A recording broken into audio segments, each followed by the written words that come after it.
Nightmare Academy, written by Frank Peretti, recorded by Frank Peretti. Chapter 1, The Kid in the Padded Room. "Harborview," said the taxi driver, pulling up in front of an immense hospital in Seattle. Harborview Hospital, part of the Seattle skyline for generations, was known as the place to send the really tough cases. Nelson Farmer, a tall, dour-faced man, went inside. "Oh, good evening." Dr. Cal Madison, white-haired and soft-spoken, met him in the hall. "Thank you for coming, Mr. He looked once again at Farmer's business card. "Farmer, from the D.C. office. You've come a long way." "Not really," said Farmer. "I was out on the West Coast on business anyway. I just made a little side trip." Madison had to think about that one. "Anyway, I'm not sure what information you have at this point." "It was found on the highway, somewhere in Idaho. North central Idaho, I think. A very mountainous region. Not much civilization to speak of." They passed through a door marked Observation and Evaluation, then entered a darkened room with one large window. The window of two-way glass opened on another room, and in the center of the room, curled up on the floor like a cowering animal, was a boy. He lay motionless except for a trembling, involuntary curling and uncurling of his fingers. His eyes stared at the floor, unwavering, unblinking. "We judge him to be about 15 years old. He wasn't carrying any ID, so we have no idea who he is. You need to see this." Madison stepped out, closing the door behind him, leaving Farmer in the darkened room. A moment later, as Farmer watched, the door to the padded room opened, and Madison stepped inside. He knelt beside the boy and asked him, "How are you doing?" "I don't know." "Do you need anything?" "I don't know." "Can you tell me your name?" "I don't know." The boy replied, "I don't know," to every question. Farmer pulled a file folder from his briefcase and opened it. The first page included a photograph of a young man. The very same young man. When Madison returned, Farmer shook his head. "Very disturbing. It's as if his whole mind has been erased. All knowledge, all logic, gone." Farmer nodded thoughtfully. "I'm glad you called. I'll arrange to have him transferred immediately. The best way for us to identify this young man and return him to his parents, if there are any, is to put him under protective custody so we can make a positive identification." I'm not familiar with this procedure." "We don't use it very often. Only in special cases, such as this one." "I'm sorry. That's impossible. This young man is a patient in this hospital, and we can't release him. He's in no condition to be moved anywhere. When this boy's parents say to release him, then I'll release him. Until then, he's under my care and responsibility, and he stays here." "We don't even know who the parents are." "Well, that's your job, isn't it? To reunite missing and runaway children with their families? Now, we've provided the boy's fingerprints and everything we know about him. You're the one with the nationwide computer database. I think it's time you got to work." Farmer grabbed up his briefcase. "This is not going to go well for you." "I'll see you and your threats to the door, Mr. Farmer." A week later, Dr. Cal Madison attended a medical conference within comfortable driving distance from Washington, D.C., where he arranged to have dinner with an old friend. Madison spoke in secretive tones, carefully pausing whenever a waitress walked by. He handed the documents across the dinner table to his guest. "Alvin Rogers, age 15, Thousand Oaks, California. He and a friend, Harold Carlson, ran away a month ago. The Carlson boy is still missing." "So now you're wondering why this Farmer character needed custody of your patient in order to identify him." "Exactly.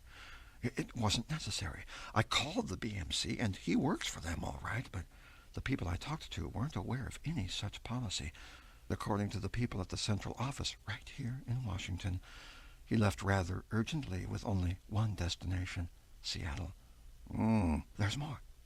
When I expressed my surprise that the Bureau would send one of their top-level people clear across the country instead of letting the local office in Seattle handle it, he told me the local office probably didn't have the records yet. Do you find that believable?" "But you got the information right off the internet. If you could get the information, then certainly the branch offices would have it." "Exactly. And incidentally, I never heard back from Farmer." The guest stroked his brow, staring at the half-eaten steak on his plate. not a lot to go on, but enough perhaps to interest you and Veritas. I'm very concerned, especially for the other boy who's still out there somewhere. Whatever happened to Alvin Rogers could happen to him. The guest, a man named Morgan, paged through the documents one more time. I'll put some feelers out. I'll let you know, hopefully by tomorrow. In Washington, D.C., far from the Capitol dome, sits an old red brick building with office space and apartments for rent. Morgan arrived early and went into a plain little office on the 5th floor, where small black letters on the door quietly announced, "The Veritas Project." He flipped the light switch on without having to look at it and strode quickly to the fax machine. A fax had arrived. From the letterhead he knew it was the one he was expecting. The White House. Excellent. The president had received his message from last night and was responding. But strange. The president didn't usually send faxes to this office on White House letterhead. Usually the message came on plain white paper, no fancy labels, no obvious identifiers, nothing to call attention. He froze momentarily as his eyes fell on the message. "Under no circumstances are you to investigate this." Morgan stood there a moment, the fax in his hand.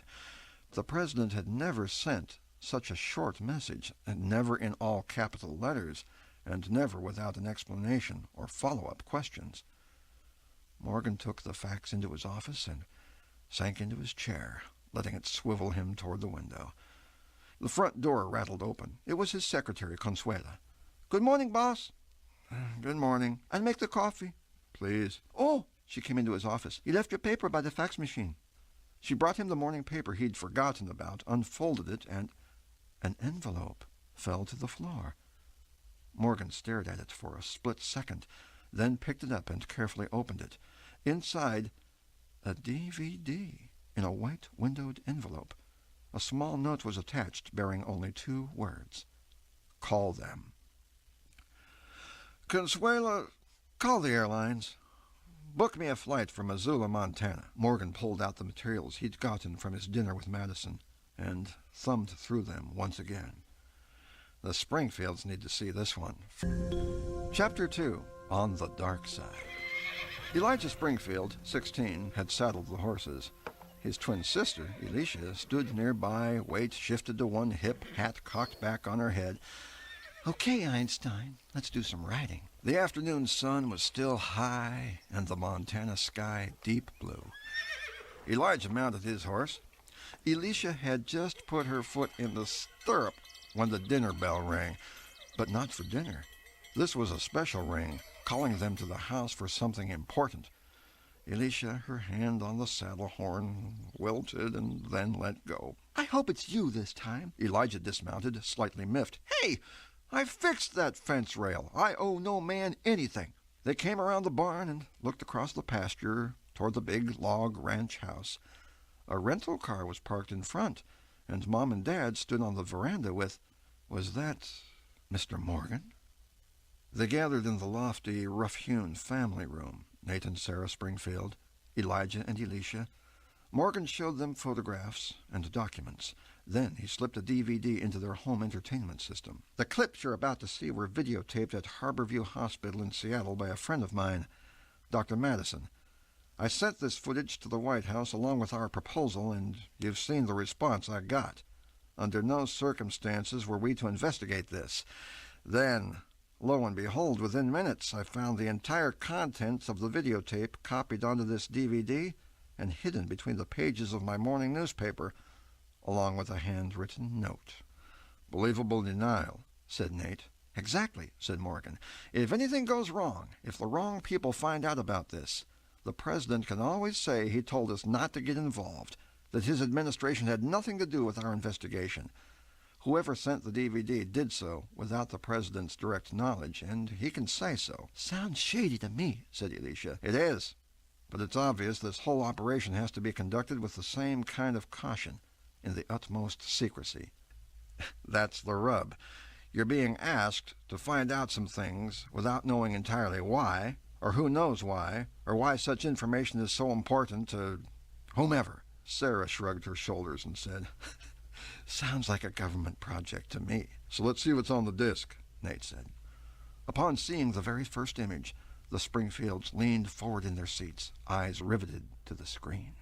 They were watching the mindless, blank-eyed behavior of Alvin Rogers. He lay in the center of the padded room, twitching nervously, looking at nothing, as a hospital nurse tried to start a conversation. Watch what happens next, said Morgan. A man and a woman entered the padded room, and the kid, crazy or not, fell into their arms and started crying. He knows who Mom and Dad are, said Sarah, getting a tear in her eye. So he knows something, said Nate. And immediately he started talking. But check this out. The recording cut to a later scene. Now the kid, frightened and agitated, was spilling a torrent of words to his folks as they sat on the floor beside his bed. I come to see the sky, but it was upside down, and I run, but not swimming, just running and climbing. It was dark, and it hurt my eyes. Terrible. I kept falling, going up, never stopped, and it hurt, and I just didn't know. Where was this? His father asked. Bending down. Couldn't reach it. Couldn't climb either.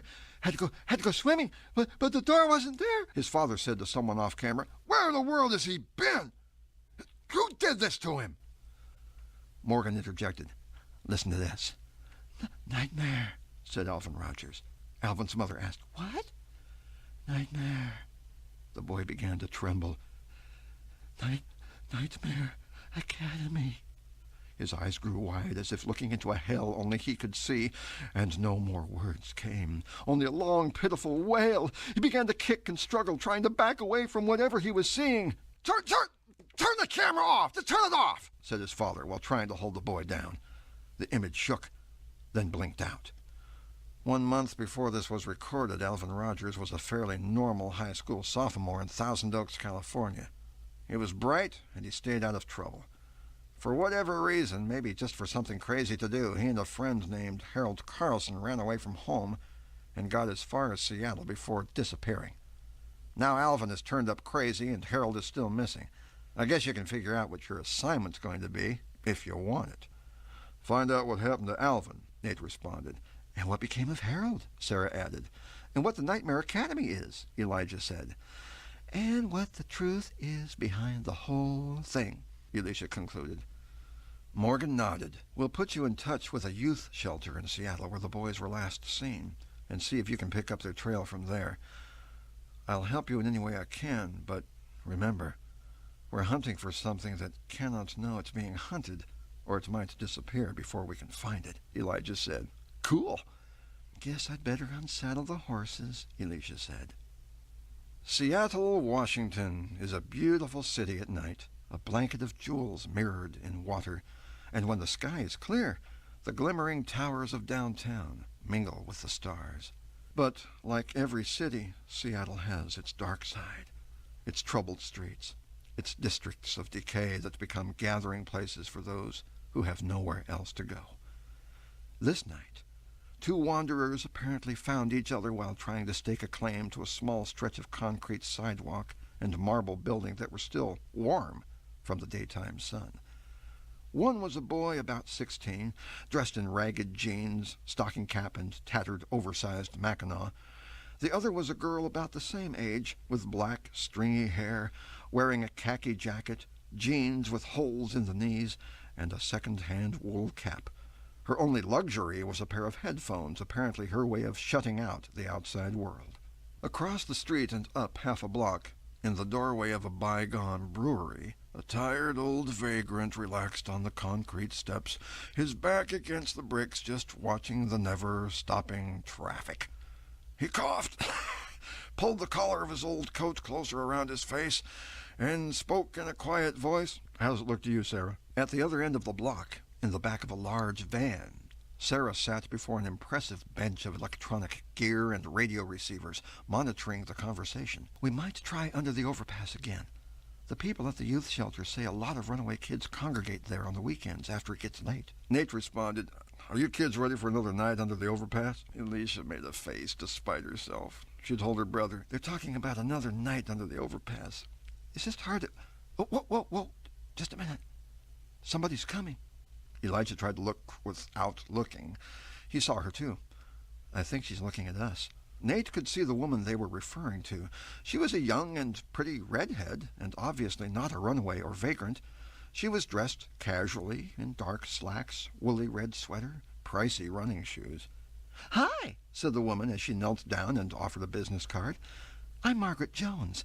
I work with the Light of Day Youth Shelter just a few blocks from here. If you need a place to stay tonight, we have rooms. We'll give you a good hot meal, a shower if you like, and your own room with your own bed. No questions asked." Elijah asked, "What's the catch?" "Oh, no catch. We're a charitable organization, and we've been working the streets for 9 years. Elisha, staying in character, gave a cynical sneer.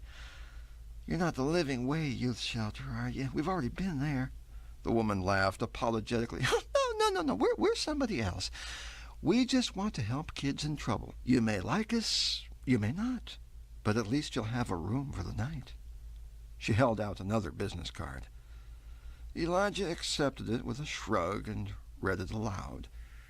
"Margaret Jones, Light of Day Youth Shelter, 203 Miller Street.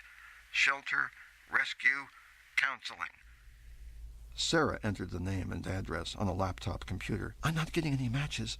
I thought Living Way was the only youth shelter around here." Nate carefully eyed the woman talking to his kids, thinking it over. No matches in the computer. No record of this particular youth shelter. A pleasant, non-threatening woman with business cards. It could be perfectly legitimate, or it could be a very sly trap. He spoke into his collar. "This could be it. Let's take it slow, one step at a time." Chapter 3. Truth and Soup. "It beats another night on the street," Elijah conceded, taking his sister's cue. "Great," said Margaret Jones. "Come on, I'll walk you there." She started up the street at a leisurely pace, and the kids followed her. They came to an intersection and turned right, heading up the hill. Margaret Jones kept on talking, but there was something strangely rehearsed about it, as if she was driving at something. "That's great. How about you? What should I call you? You don't have to use your real name. Call me Jerry. Jerry, how about you? Do you believe in God?" "Absolutely." "So, do you think that helps you to be honest?" He decided to act dull about it. "Sure, I guess." "Here we are," said Margaret, pulling the door open. "Wow," said Elijah as they followed Margaret from room to room. "A game room, a pool table, a library." Elisha narrated as well. "Hey, you even have an elevator. That takes you up to the rooms. Do you want to see your rooms first, or do you want to eat first?" "Let's eat," said Elijah, and he wasn't acting. Sarah opened the passenger door of the van to let a dirty vagrant enter. Nate climbed into the expansive freight compartment, removed his coat and hat, then took a chair next to the radio console. From where they were parked, they had a good view of the shelter through the van's passenger window. They could hear the kids still talking, describing the place. Elisha's voice came over the radio as she conversed with Margaret. "So, how many kids are here? At last count, I think around 20. Some have been here for a week or so, and some are fresh off the street, just like you. Grab a spoon. Bowls are over there. I think I'll take these headphones off." Sarah and Nate exchanged a glance. Elisha was letting them know she wouldn't be able to hear them for a while. "So, how long have you been on the road?" "A while." Yeah, a while." "So how's it been going?" Not great. We're both low on money. Guess that's obvious, and stealing's wrong, so..." "Really?" Elijah looked up from his soup. "Really what? You believe stealing is wrong?" "Yeah. Is that news?" No, not at all. But it's refreshing to see. Say, I want to show you something." She slid 2 brochures across the table, one for each of them. "I don't show this to everybody, but you two are kind of special. Now, as always, there's no obligation." Elijah picked up the brochure and opened it. He read the copy inside. "A very special opportunity to be all you can be, and we pay the bill." He was reading for information, of course, but also stalling for time, trying to make sure his voice would not quiver when he finally read the title out loud. The Night Moore Academy." What is it?" Elisha asked, careful to control her voice. "It's like a cross between a summer school and a summer camp," Margaret replied. "It's a place where kids just like yourselves can get away from the city and have the chance to get a grip on things. We offer classes for high school credits, if you're interested. And if you want, counseling, guidance, and discussion groups. And where is it? Up in the mountains, not far from here. Elijah and Elisha looked at each other. Pay dirt. Margaret came on like a sales lady. It's free. Free room and board for as long as you need to stay. And no one will ask you your real name, where you're from, or any other private information. The academy is there for you, to give you time to sort things out, to find yourself. So who's paying for all this? Oh, it's a government pilot program in its 5th year, the only one of its kind. It's kind of an experiment, actually. So if you choose to go, your feedback is going to be very important to us. Elijah read from the brochure for the benefit of those listening. A peaceful 30-acre campus deep in the heart of the National Forest where guests can relax, restore, and return to successful lives. So, we can leave whenever we want? Of course. How do we get there? A bus leaves here every Sunday morning. Your timing couldn't be more perfect. You can spend the night and get on the bus in the morning. So, are you interested? That was an easy question. Count me in, said Elisha. Sure, said Elijah. I'll give it a try. Nate and Sarah heard the elevator door open, then close. It began lifting, the cables creaking. Sarah called, Elisha, do you have your headphones on? Elisha's voice came back, pretending to talk to Margaret. Pardon me for putting these on. I'm halfway through the final cut. No problem, said Margaret. Nate and Sarah heard the elevator door open. Sarah said, Elisha, we're going to check out the academy. Go ahead and get some sleep. Be sure to call us the moment you wake up in the morning. Downstairs, in the kitchen, the cook carefully took Elijah's and Elisha's bowls, spoons, and glasses into a small office and closed the door. He took out a soft brush and lightly dusted them with fine black powder. Carefully holding a drinking glass up to the light, he nodded to himself. Good fingerprints. The hospital hallway was quiet. A night nurse sat alone behind her small reception desk, working on paperwork by the light of a desk lamp, waiting for the rest of the night staff to return from their dinner break. When the nurse went down the hall, a tall, shadowy figure emerged quickly from the stairway door, slipped past her unoccupied desk, and into observation and evaluation. He hurried silently down the narrow hallway to a padded room. Silently he entered and went to the bedside of a sleeping boy. He reached into a leather case at his side, selecting his instruments. This would not take long. Nate! It took several nudges before Nate realized it was Sarah. He rolled over on his cot, eyes still blurry. What time is it? I'm not getting a signal. What do you mean? There's no signal. They've quit transmitting. He checked his watch. It was 10 minutes after 6 in the morning. Let's get over there. The letters painted on the window and on the front door of the old stone building read, The Dartmoor Hotel. So, okay, the youth shelter is using an old hotel. It makes sense. So why isn't there a sign up in the window? Don't stare too long. She forced herself to look away and appear detached. It is a hotel. He looked through the window and could see a small lobby and a registration desk with a clerk sitting behind it. He pushed the door open, and they went inside. The place was dead quiet. The clerk behind the registration desk looked bored reading the paper. They approached the desk. Excuse me? The clerk looked up. He was a little man. Can I help you? We're looking for the Light of Day Youth Shelter. The clerk looked at them blankly. I'm sorry. We're trying to find the Light of Day Youth Shelter. Oh, there's a youth shelter down on 2nd, Living Way, something like that. No. We're looking for the Light of Day Youth Shelter, the one at 203 Miller Street. Oh, well, I guess you have the wrong address. This is the Dartmoor Hotel. It's been at this address for 50 years. Nate started for the door. Sarah needed a little prodding, so he took her arm. She almost objected, but he told her, We've got the wrong building. When they reached the sidewalk outside, she looked back. Nate, this was it. This was the building. He was embarrassed. Can't be. Come on, we better circle the block. We got to find our kids before that bus comes. He drove from the driver's seat, and she drove from the passenger seat as they rounded the block, then tried the next block, then the next, then went up the hill to the next avenue and doubled back, circling all those blocks. They found no Light of Day Youth Shelter, nor any building that even resembled it. And, of course, the address they'd copied down the night before had not changed. It stubbornly remained 203 Miller Street. Nate parked the van across the street and half a block from the Dartmoor Hotel. Sarah went in the back and searched through the recording they'd made the night before until she found Elijah's voice reading the address off Margaret Jones's business card, 203 Miller Street. Then she and Nate sat silently as the recording kept playing, and they could hear the voices of young people in the background. Laughter, talking, dishes clinking, the distant clack of pool balls hitting each other, the goofy one-liners of Jay Leno opening The Tonight Show. Then they heard the voices of Elijah and Elisha describing the game room, the kitchen, the dining hall. They were trying to think instead of panicking. Then they heard Margaret's voice telling Elijah, "Jerry, you can take room 305. They were out of the van in an instant, dashing across the street, up the block, down the narrow alley.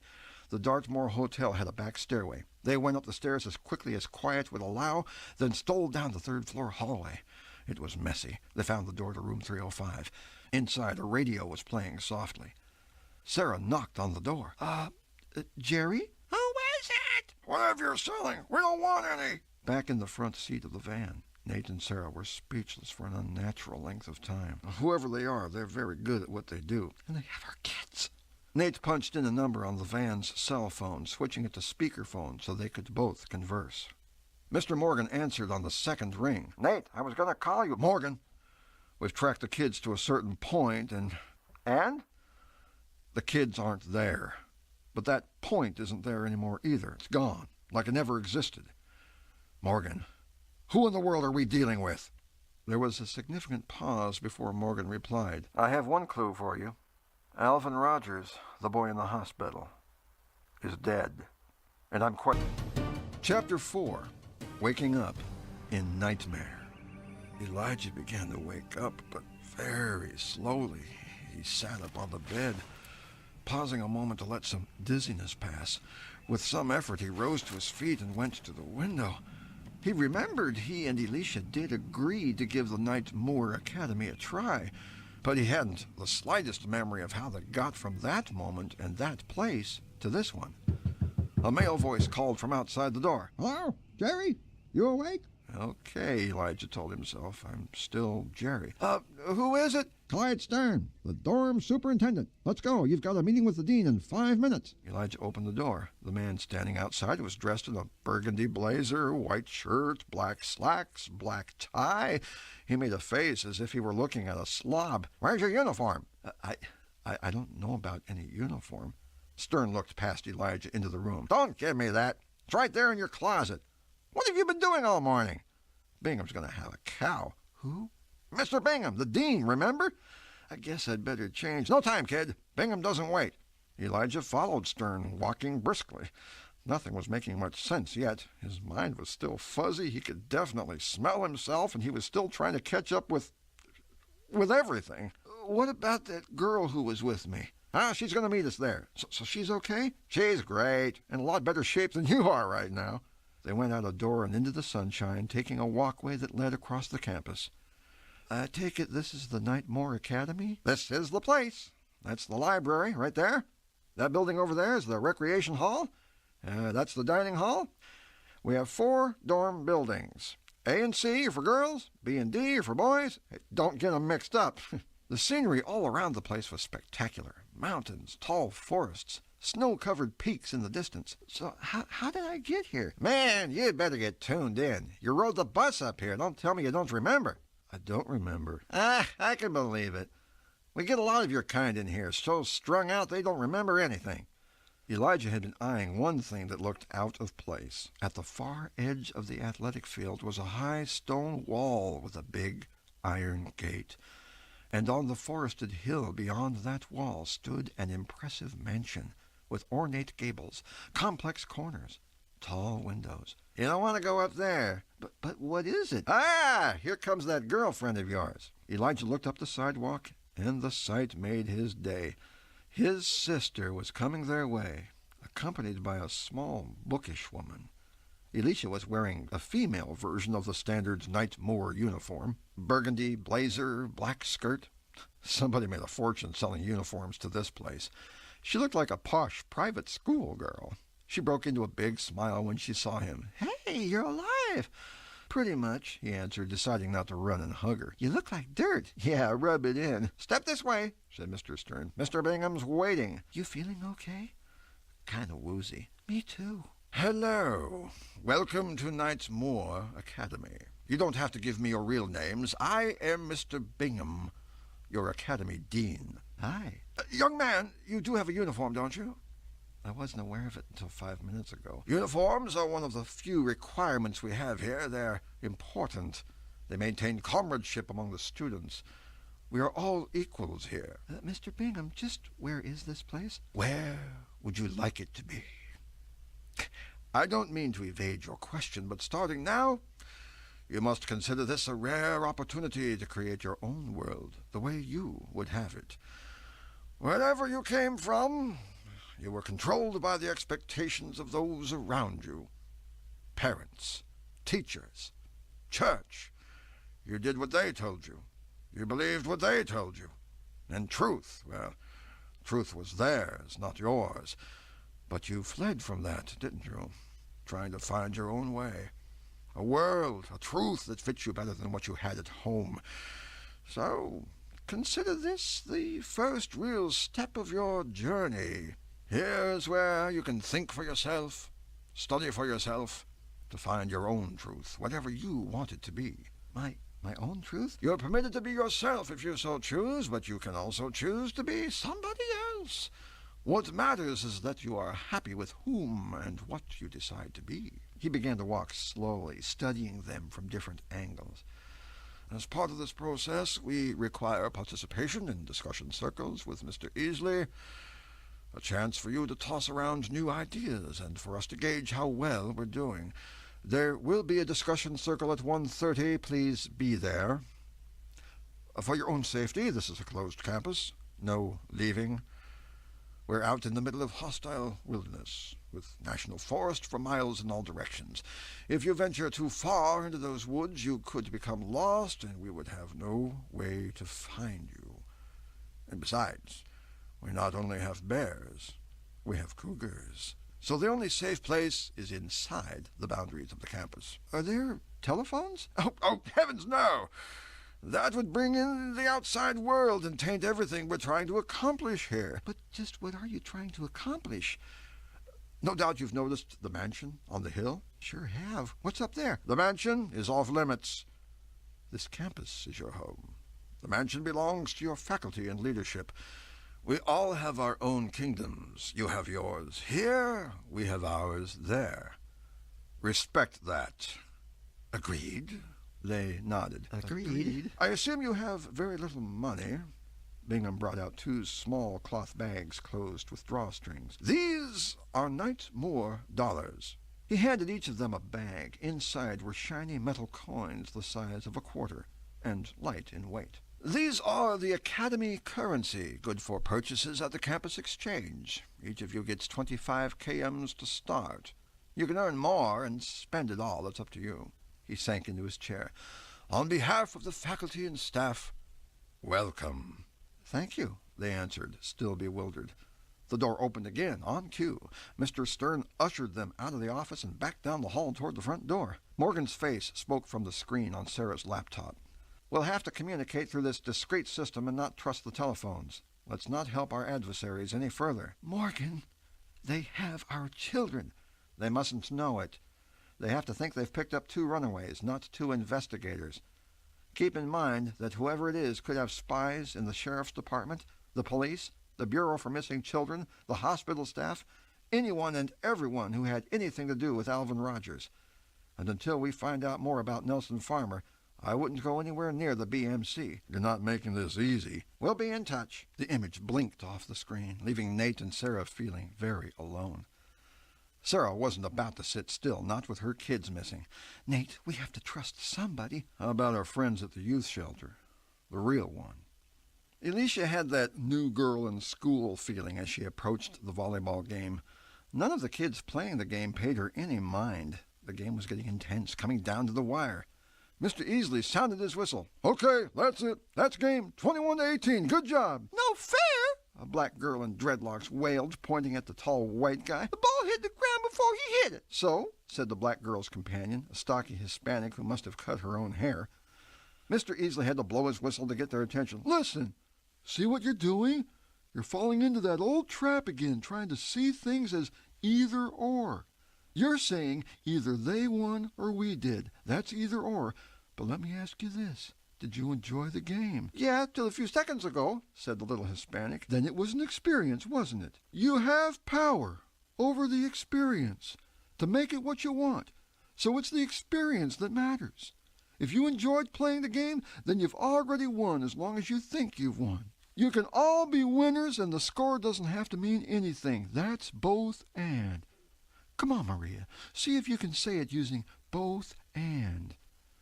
Maria gave a grumpy sigh and attempted it. Both our team and their team won. There was a collective moan from several. All right, yeah. Listen. If the experience was yours and you enjoyed it, then you won. There's no winning or losing here. There's no right or wrong. There's just the game and what you make of it. Hey, this is the new girl. Let's make her welcome. What name would you like? Alicia was confused by the question. What name? I guess Sally? Everybody, this is Sally. Girls and boys came forward, shaking her hand. A cute blonde with wire-rimmed glasses stepped up. You the new girl in room 4? Yes. Cool! We're roommates. Alicia smiled. So, you're Alice. Mrs. Meeks was telling me about you. I was Alice yesterday. I'm Marcy today. Oh, okay. Marcy? I'm from Maine. I've always wanted to be from Maine. I hear it's pretty. Who are you today? Are you somebody? I guess I'm just myself. Are you Sally for today, or are you always Sally? Well, I'm Sally for now. How about that? Cool! Weird, Alicia thought. Here I am, playing a role, but so is everybody else. Oh, dear Lord. I'm going to need you. Chapter 5. What's yours is mine. A little before noon, the Dartmoor Hotel had an unexpected visitor. He came through the front door, walking slowly to the reception desk. Good morning. All the rooms are full. You sure? I've come a long way. This place is nice and close to where I have to do my business. I'm sorry. Try up the street, the Sullivan or the Royal Arms. The visitor looked around. So, do you rent rooms by the week? Or the month? You got apartments up there? Without warning, he pressed the button for the elevator. Hey, you can't go up there. The door to the old elevator slid open. I might be interested in an apartment. Why don't you show me one? We're in the middle of a renovation. There's nothing to see up there. The visitor stood still and let the elevator door slide shut again. Oh, that's too bad. Well, I'll try the Sullivan. Thanks anyway. He walked toward the door, but turned right to have a look at the empty room through the archway. Satisfied, he gave a detached shrug and went out the door. He walked casually up the street, whistling to himself, his briefcase swinging at his side, and then turned into an alley where a large van was waiting.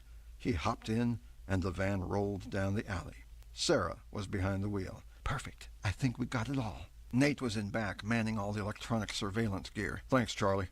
He began tapping away at the computer, isolating certain sounds from a recording they'd just made. I'll just stack all these sounds in a file and pull up our other file and compare the two. I think we're going to find what we were expecting. He played the first recording, and they heard the sound of a latch opening, the squeak of hinges, the quiet rush of a door moving across a carpet. That's you, Charlie, going in the front door. Next they heard the very same sounds repeated. Nate sat up straight. That was the kids going through the same door last night. Let's check the next one. A series of wooden squeaks, then another. The second recording involved more feet, but the squeaks were virtually the same. Same floor. Last night and today. A rumble. The ding of a bell. A door sliding open. The same sounds again. Same elevator, said Sarah. Yeah, same wave structure. And look here. He pointed at a little spike that appeared in both sound waves. The floor makes that same squeak right as you go into the archway. So guess what, Sarah? He spun in his chair to look at her. We're not crazy. Sarah shook her head. Incredible. Charlie nodded toward the outside.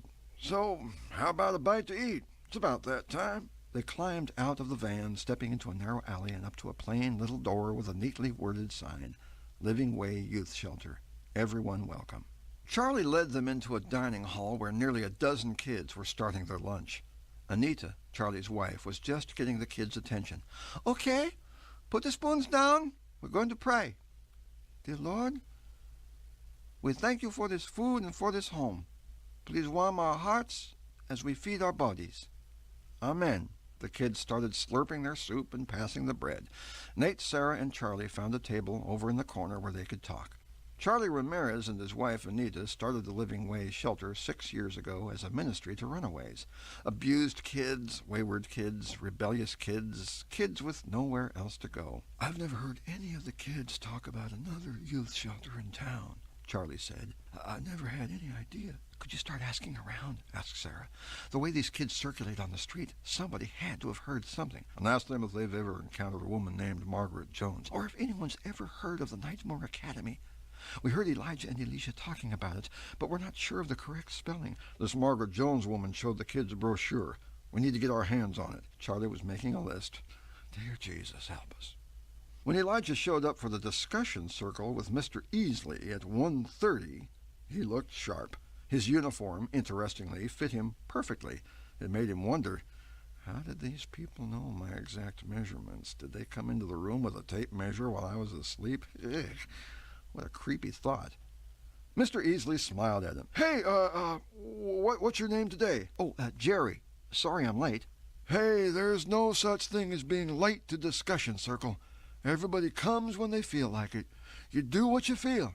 Have a seat somewhere, wherever you want. Oh, and Jerry. Elijah stopped, and Mr. Easley tossed him a KM dollar. That's for showing up. He quickly scanned the group and found Elisha with a blonde friend under an ancient cottonwood.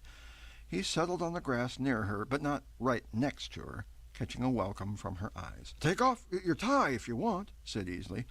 I know the academy has a rule about wearing uniforms, but as I've told the others, what are we really trying to do here? We want everyone to have their own life. If you have to wear a uniform all the time, then you're just being squished into the same mold as everybody else, and we don't want that, right? Right. Now, what were we talking about? Whatever we wanted, said a tough-looking street dude who'd rolled up his sleeves to show off his tattoos. That's the stuff, Ramon. Easley tossed Ramon another KM. We were talking about possessions. And stealing, said a purple-haired scarecrow of a girl. Somebody stole my Walkman, and I don't appreciate it one bit. Was it really yours? Of course it was mine. So you paid for it, or someone gave it to you? Now the girl shrank a bit. No, I found it. Easley held up his hands. Come on. Let's not get into either or here. Maybe both Charlene and Melinda are right. Maybe the real problem is private possessions. Charlene believes that all the world is community property and everybody owns it, right? Charlene gave her gum a few thoughtful chomps and then flipped some purple hair out of her eyes. Yeah. Sounds good. Then Melinda turned on her. Yeah, so how would you like it if somebody ripped off your stuff? Oh. Easley tossed both girls a coin and then held up a hand to calm things down. Okay, now, Melinda's asked the big question. How would I like it? Well, that's up to each of us, isn't it? Melinda, did it ever occur to you that perhaps you're being too selfish with things? You think it's fair for you to have a Walkman when somebody else doesn't? Look at it this way. You're actually sharing. You just don't know it. I think that's the whole point here. If nobody owns anything, then how can anybody steal it? Melinda looked around the group, still angry and suspicious. Well, if that's the way you want to say it, then whoever's sharing my Walkman, I'd like it if you'd share it back again. All right, said Mr. Easley. See, both Melinda and Charlene are right. Elijah chuckled and muttered to himself. Either or. Easley heard him. What was that, Jerry? Well, you're trying to tell us that both Melinda and Charlene are right, but that was never the case. All you did was argue with Melinda to get her to change her mind. So that means either she saw stealing as sharing, or she was selfish. It wasn't a both and. It was an either or.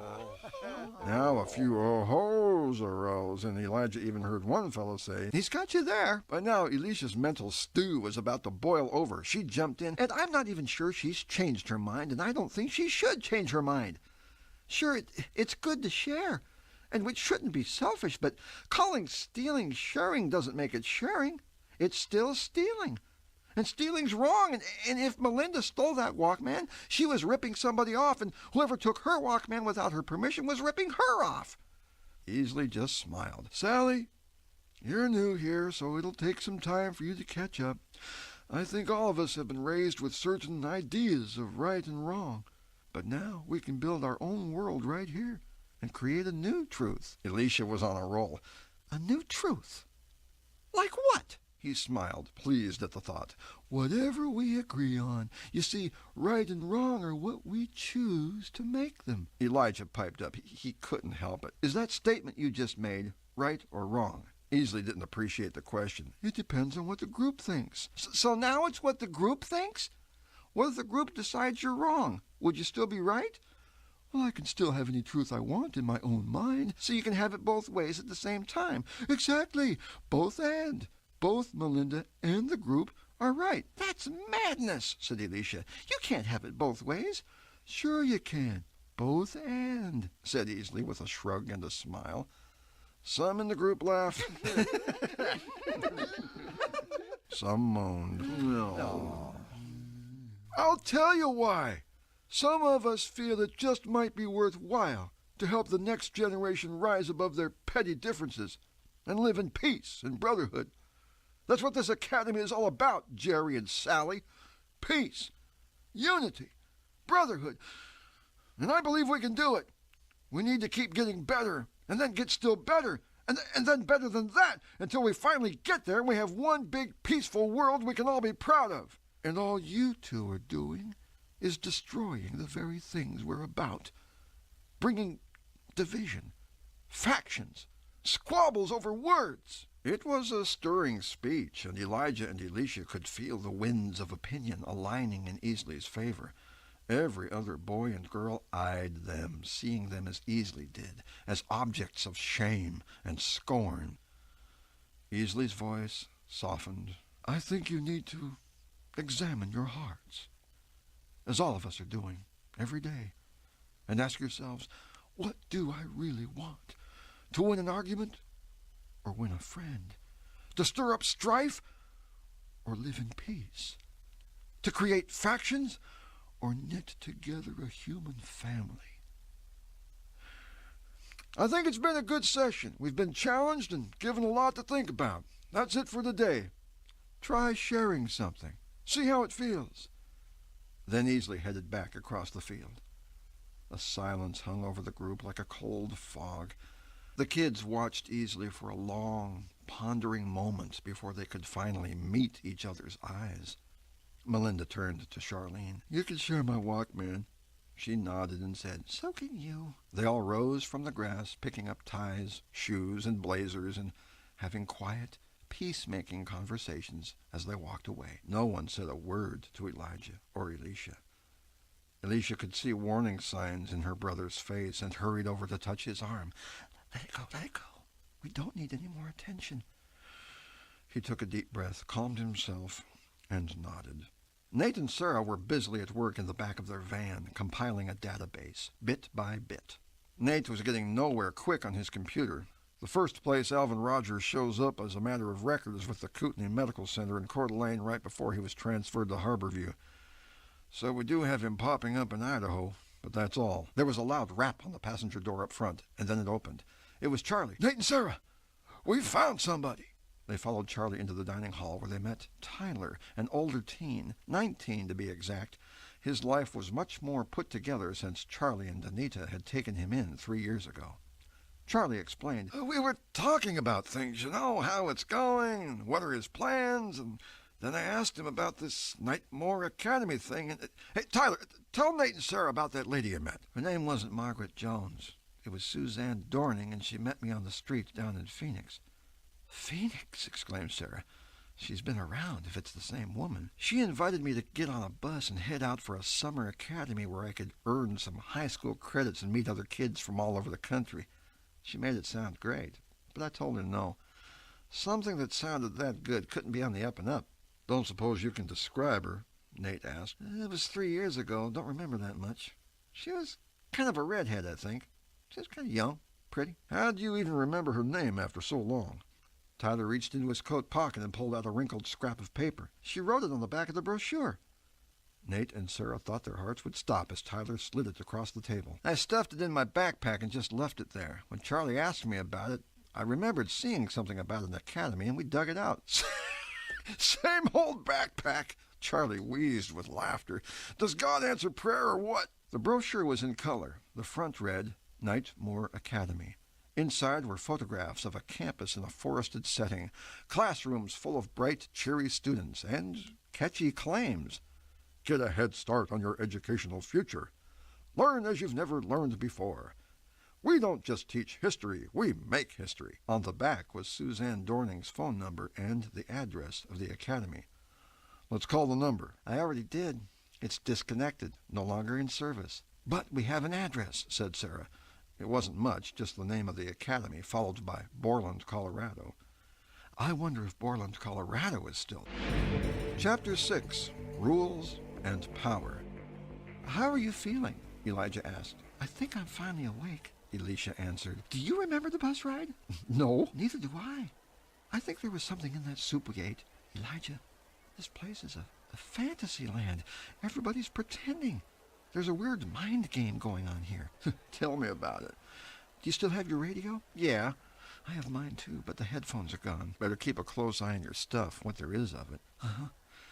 Let's call Mom and Dad every night, and whether they can hear us or not, whether we can hear from them or not. Let's trade off each night to save batteries. Okay. Elisha checked her watch. Oh, we better get to class. Marcy says Mr. Booker is really strict. Mr. Booker's reading and English class convened in a neat, well-ordered classroom. Students hurriedly took their seats. They were talking, but not loudly, and every tie, every blazer, every shoe was present and in place. Elijah found an empty desk about halfway back and settled in. Elisha found a desk in the front row. Hey, Sally, right? A young man with bristly black hair and holes in his face where rings and studs used to be was smiling at her. That's right. And you are? Tom Cruise. She gave him a careful second look. You're Tom Cruise? He gave her a Tom Cruise smile. Pretty impressive, huh? I'm speechless. Yeah, just wanted to introduce myself. He was interrupted by a rather rude backhand to his arm. A guy named Alex, with tie straight and every wavy blonde hair in place, was towering over him with a mean gleam in his eye. You're sitting in my desk, bub. Mr. Cruise gathered his books and went elsewhere. Alex sank into the desk, very proud of himself. Elisha was hoping there was a mistake. That's your desk? If he can be Tom Cruise, this can be my desk. Call it like you want it. Suddenly, a loud, clear, booming voice at the back door startled everyone. Alex, I believe you're sitting in a desk reserved for Mr. Cruise. Hard heels came marching up the aisle as Elisha looked to see. Eyes forward, young lady! She turned forward and froze. Mr. Booker, in burgundy suit, a thick novel under his arm, strode mightily to the front of the class. There was nothing weak about him. The way he walked and glared, this guy was scary. He directed full attention on Alex. You will return to your own desk. Now. This is my desk, Mr. Booker. Sir. How? By right of conquest? I'm sharing it. So that's your truth for today, is it? Hey, that's how things work around here. Just playing both and, I guess. You've been listening to Easley. Alex just smirked, gave his head a playful, confident little wiggle, until Mr. Booker grabbed a fistful of Alex's perfectly combed hair and slammed his head down on the desk. The sound of Alex's skull smacking into the wood made everyone jump. Mr. Easley failed to include a vital part of the equation, Mr. Booker growled in Alex's ear as Alex struggled and winced. His face beat red. Power, Alex. Power. Something I have, and you don't. Everyone watched, their hearts pounding, some trembling, as Mr. Booker yanked Alex out of his desk and propelled him down the aisle to a desk halfway back. He didn't wait for Alex to sit there. He put him there. And then he barked at Tom Cruise, who'd found an empty desk near the back. Mr. Cruise, you will take your assigned seat, please. Mr. Cruise leaped, ran, planted his hindquarters in that desk, then sat at attention. Booker put out his palm toward Alex. Your tokens. All of them. Alex, his face red, his eye tearing from being smacked on the desk, hair still disheveled, dug into his blazer pocket and produced a handful of KM dollars. With resentment, he dropped them into Booker's palm. Mr. Booker then returned to the front of the classroom. Mr. Cruz, I believe these belong to you. He gave the tokens to Mr. Cruz, then turned, rested against his desk, and surveyed the class, meeting every eye. His fiery eye fell upon Elisha. And this is the new student, I presume. Answer me. Yes, sir. I'm calling myself Sally. Took a moment to chuckle at that. Sally. A nice choice. Are you a movie star? A rock star? No, I'm just Sally. First of all, thank you for wearing proper attire. He dug a KM dollar from his pocket and set it on her desk. Now, Sally, since you seem to be such a center of attention, would you please stand and recite? Excuse me? Stand and recite. Sir, with all due respect, I just got here. This is my very first day. Sally, I am hearing an excuse. You know my policy regarding excuses. No, sir, I'm sorry. I don't know any of your policies because I've never been here before. Booker crossed his arms. And how would I know that? She could come up with only one answer. Have you ever seen me before? He nodded confidently. Every day. I'm in Fantasyland again, she thought, then said, That's impossible. Elisha could sense the silent gasp from the rest of the class. Booker approached her desk, his eyes threatening. He took back the KM dollar. You have contradicted me. You do realize that? Mr. Booker, it would be contradictory for me to say that I've always been here when I've been somewhere else. And now you're telling me what to think? I'm just telling you the truth. Your idea of truth, you mean. But you forget, child, that I might see things another way. His hand went to his desk. His fingers curled around a yardstick.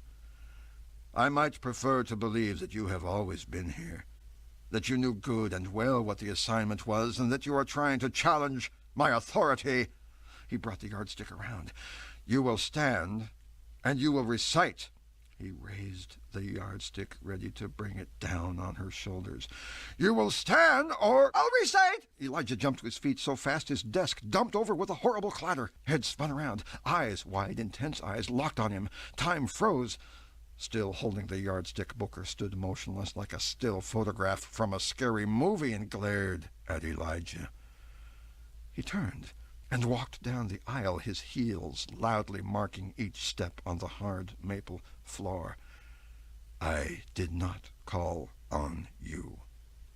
Elijah looked past Booker and saw the frightened face of his sister. I'll recite anything you want, anything you want if I know it, and if I don't know it, you can go ahead and hit me.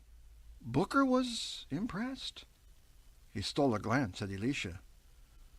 You have quite the power to charm, young lady. Then he looked at Elijah and cradled the yardstick in both hands, clearly relishing the thought. Very well.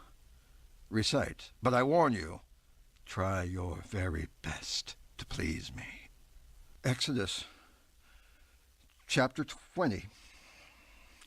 You shall have no other gods before me. You shall not make unto thee any graven image, or any likeness of anything that is in the heavens above, or in the earth beneath, or in the waters under the earth. You shall not... The audacity! Booker growled and raised the yardstick. A loud scraping of a desk across the floor. Elisha was on her feet, calling out, You shall not take the name of the Lord thy God in vain. Remember the Sabbath day to keep it holy. Now in front and behind Booker they spoke in chorus. Honor your father and your mother, that your days may be prolonged. You shall not steal. You shall not murder. You shall not commit adultery. Rubbish! Booker roared, looking from one to the other. There was silence. Do you want us to keep going? Elijah asked. No! Booker studied both of them, looking back and forth. That will be quite enough. Please be seated, and I commend you for a remarkable demonstration. Thank you. Of rubbish. Pure rubbish. Booker tossed the yardstick on his desk and addressed the class. Did you notice? Once again we find ourselves having to confront the same old idea that somehow, as if from heaven above, there is truth, there is right, there is wrong. He looked angrily at Elijah and Elisha. Once again, we have to endure someone putting forth definitive statements of truth. As you have just done, sir, Elijah replied, writing his desk. Oh, yes. You're one of those either-or thinkers, aren't you? Either my truth or yours. Well, I say your truth is rubbish. He laughed, basking in victory. Rubbish. Warren, a quiet but strong young man with reddish hair and freckles, approached Elisha and Elijah on the sidewalk. I just want to tell you, you've got nerve, man. I couldn't have faced down Booker like that. Ramon agreed. You're one bad dude, Jerry. Marcy was crying a little. I felt so awful for you. Elisha held Marcy close to comfort her. It's all right. We just need to learn the ropes, that's all. Tomorrow will go more smoothly. Hey, what was that? Asked Ramon. The Ten Commandments? How come you both know the same thing? Asked Warren. Elijah shrugged. Doesn't everybody? I've seen the movie, Warren offered. Hey, said Ramon, there goes Booker now. They all followed his gaze. Mr. Booker, with several teachers and staff, was walking toward the big iron gate that separated the campus from the mansion up in the trees. Booker entered a code in the lock, and the big gate swung open automatically.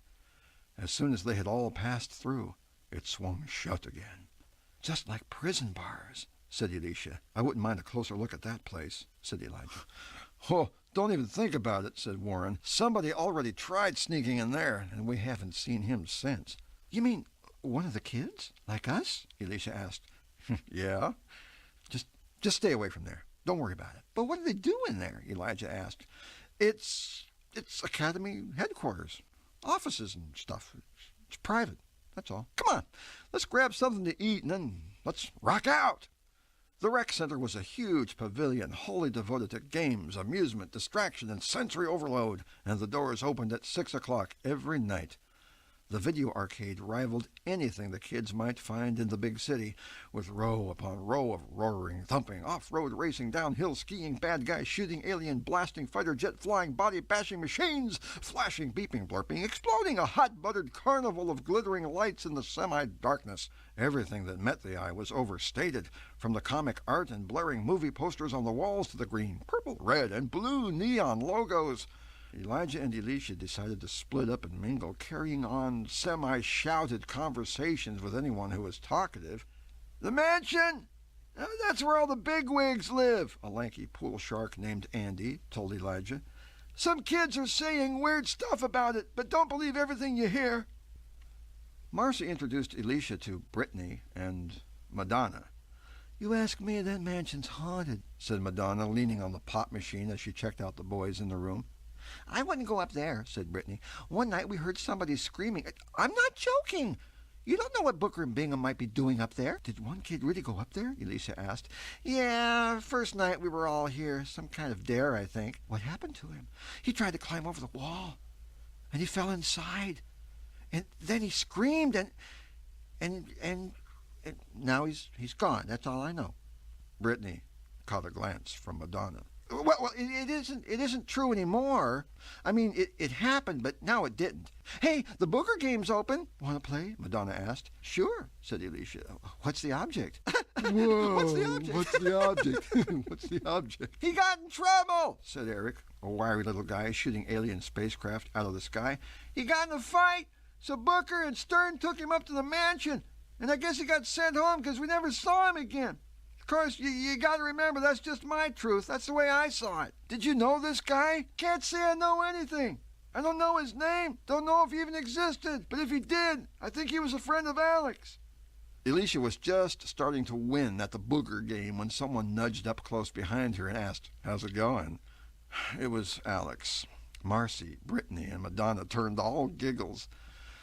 All right, I guess, Elisha answered, tapping away at the control buttons, all the more motivated to concentrate on the game. Hey, don't worry about what happened today with Booker, he said.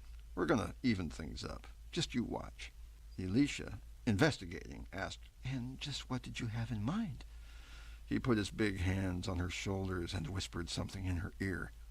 The Booger game began to flash. In only seconds, Elisha lost all her Kleenex points, and the game ended in a giant green explosion. Oh, too bad. Chapter 7, Dorm Raids. Elisha reached under her bed and took her radio from its hiding place in the bed spring. Just talking to Mom and Dad brought a wave of deep longing. Mom and Dad, in case you're within range of this radio, hi. I miss you. Elijah and I are okay. We've found the Nightmare Academy, and from what we've seen, there's no doubt that Alvin Rogers was here, and I think we found part of the answer to what happened to him. Then Elisha heard noise, a yelling, banging, commotion. She jumped out of bed when she heard a long, loud squeal and footsteps coming down the hall. Bam! The door opened. It was Marcy, her face red, panting, shrieking and giggling. It's a raid! She slammed the door shut, grabbed a chair to prop against it. Who is it? Alex and all the boys! They're raiding the boys' dorm! Elisha was reviewing in her mind the building exits and the escape routes. We may have to get out of here. Elijah figured, with everybody having such a good time, I'll never get another opportunity like this one. He stole through the darkness, then climbed up the hill, keeping the lights of the mansion off his left shoulder, trying to circle the wall until he found something. Then he saw something, very vague in the dark. He paused a moment to study it, but then he heard something, a low, close to the ground snuffing, then a snorting. He quit breathing, and he heard it again. Some bushes rustled, some twigs snapped, whatever it was. It sounded big. Bears are usually afraid of people, so Elijah tried hollering, "Yeah! Go on! Get out of here!" A deep growl filled the forest. Guess this one isn't afraid. When a huge furry form came charging his way, he ran for all he was worth, widening the trail he'd made, coming up, breaking out of the woods and into the field with a clear, new insight. Okay, one thing is true around here. Outside the dorm window, the rioting shadows began to retreat into the dark. "Is it over?" Marcy asked. "Looks like it," said Elisha. "That was scary. Has this happened before?" "No, not like this. What if they'd come in here? They wouldn't have done anything, would they?" Elisha looked out the window, still afraid she might see shadows lingering and sneaking about. When there's no right or wrong, why shouldn't they do something if they feel like it? Nate and Sarah rented a high-performance, single-engine airplane and flew themselves to Borland, Colorado. Joe Pike, owner of a local hunting and fishing resort, met them at the airstrip in his SUV. "I've been checking around," he said as he loaded their gear into the back of his rig. "A lot of people remember the government having some kind of camp way up in Cougar Gulch, but that was a few years ago." "We need to see that camp," said Sarah. An hour later, Pike eased to a stop at the end of an obscure, seldom-used access road. "This way." They followed him over a berm of earth that blocked the road and into an open meadow where all the trees were young, only a few feet tall. "This is it." Nate walked several yards into the meadow, looking about. "There used to be a campus here? A whole academy?" Sarah took out the brochure they'd gotten from Tyler and compared the photograph on the front with the terrain she was seeing now. In the photo, behind a large hall, was the very same rocky outcropping and steep-sided valley she was seeing right now from where she stood. "What happened to it?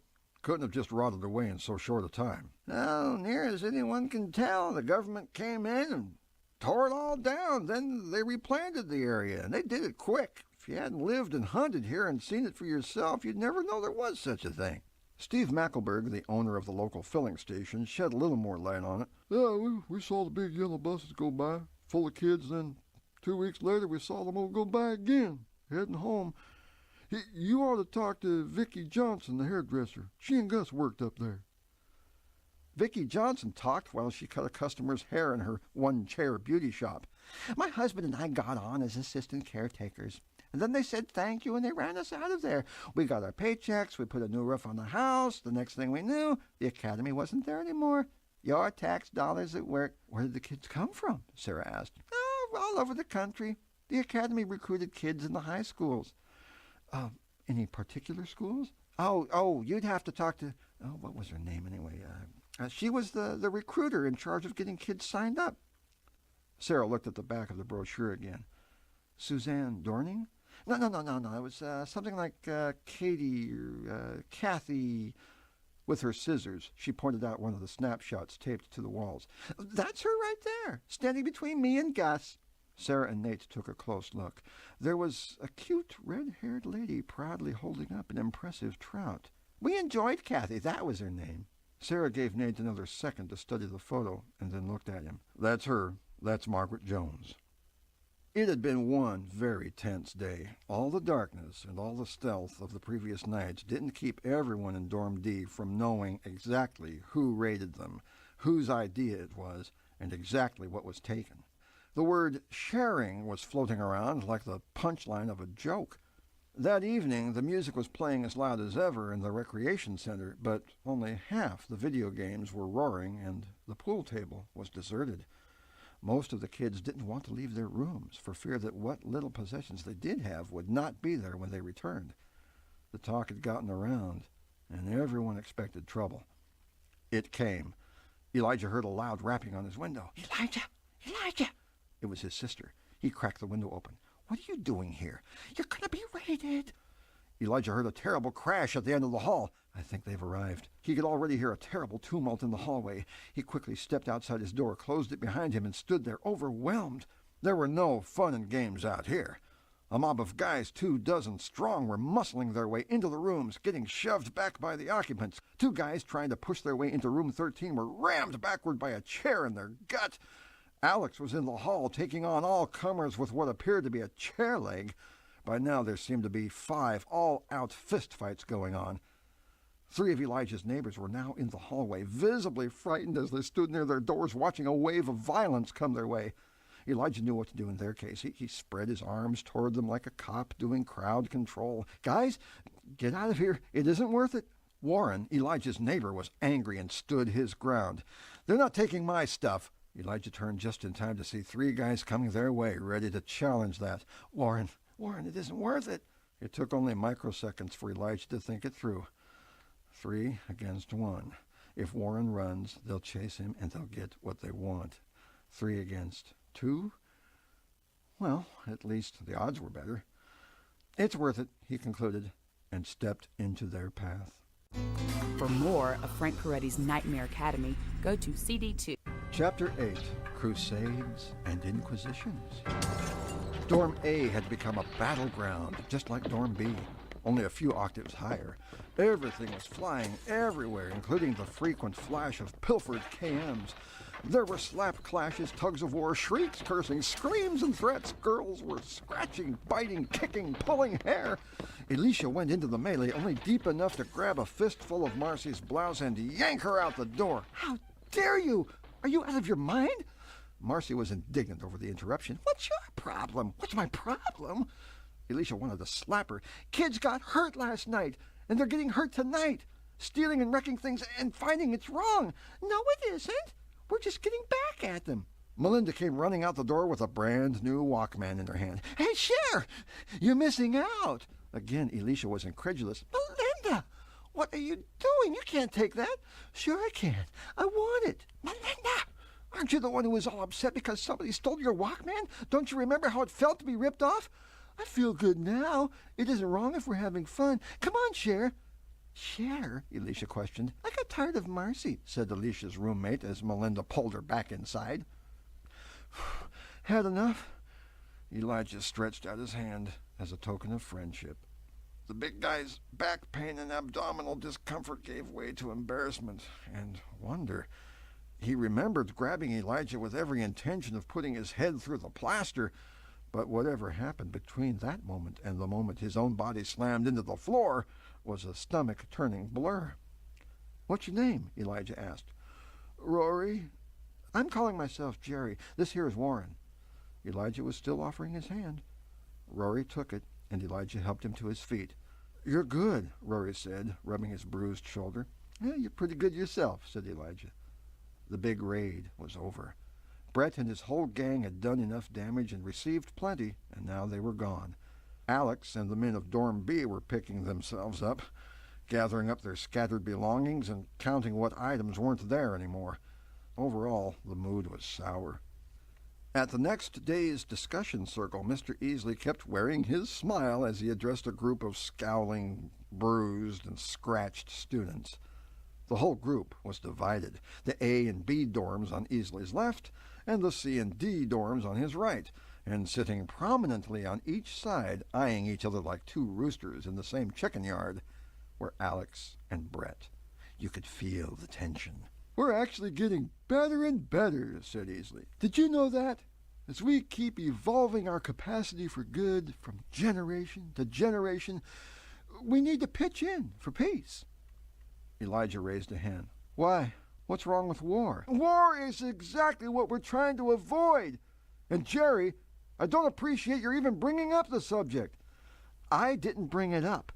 It's right in our faces, and I think you should deal with it. Elijah was running out of patience and getting visibly angry. I want you to tell us that fighting and stealing are wrong. Can you do that? Easley looked across the group. What does the group think? Bring it on, said Alex, hitting his palm with his fist. Oh, yeah, said Brett.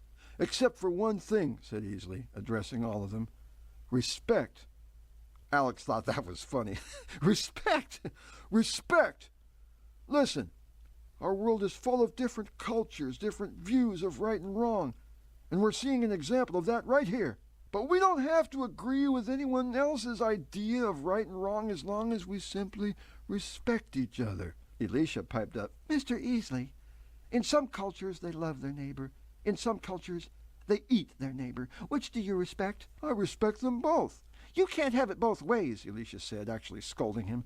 If you respect my neighbor's right to invade my room and take my things, then you sure don't respect my right to peace and safety. Either or, said Elijah. Easley came back. Every person has a right. No, said Elisha. No one has the right to do something that's wrong.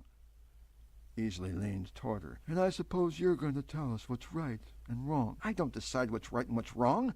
God decides. Moans and hoots came from the crowd. Elisha pressed on, completing her thought for the whole group. Remember the 10 Commandments? Well, there are 2 more we didn't get to recite in Booker's class. Don't lie, and don't want something that belongs to someone else.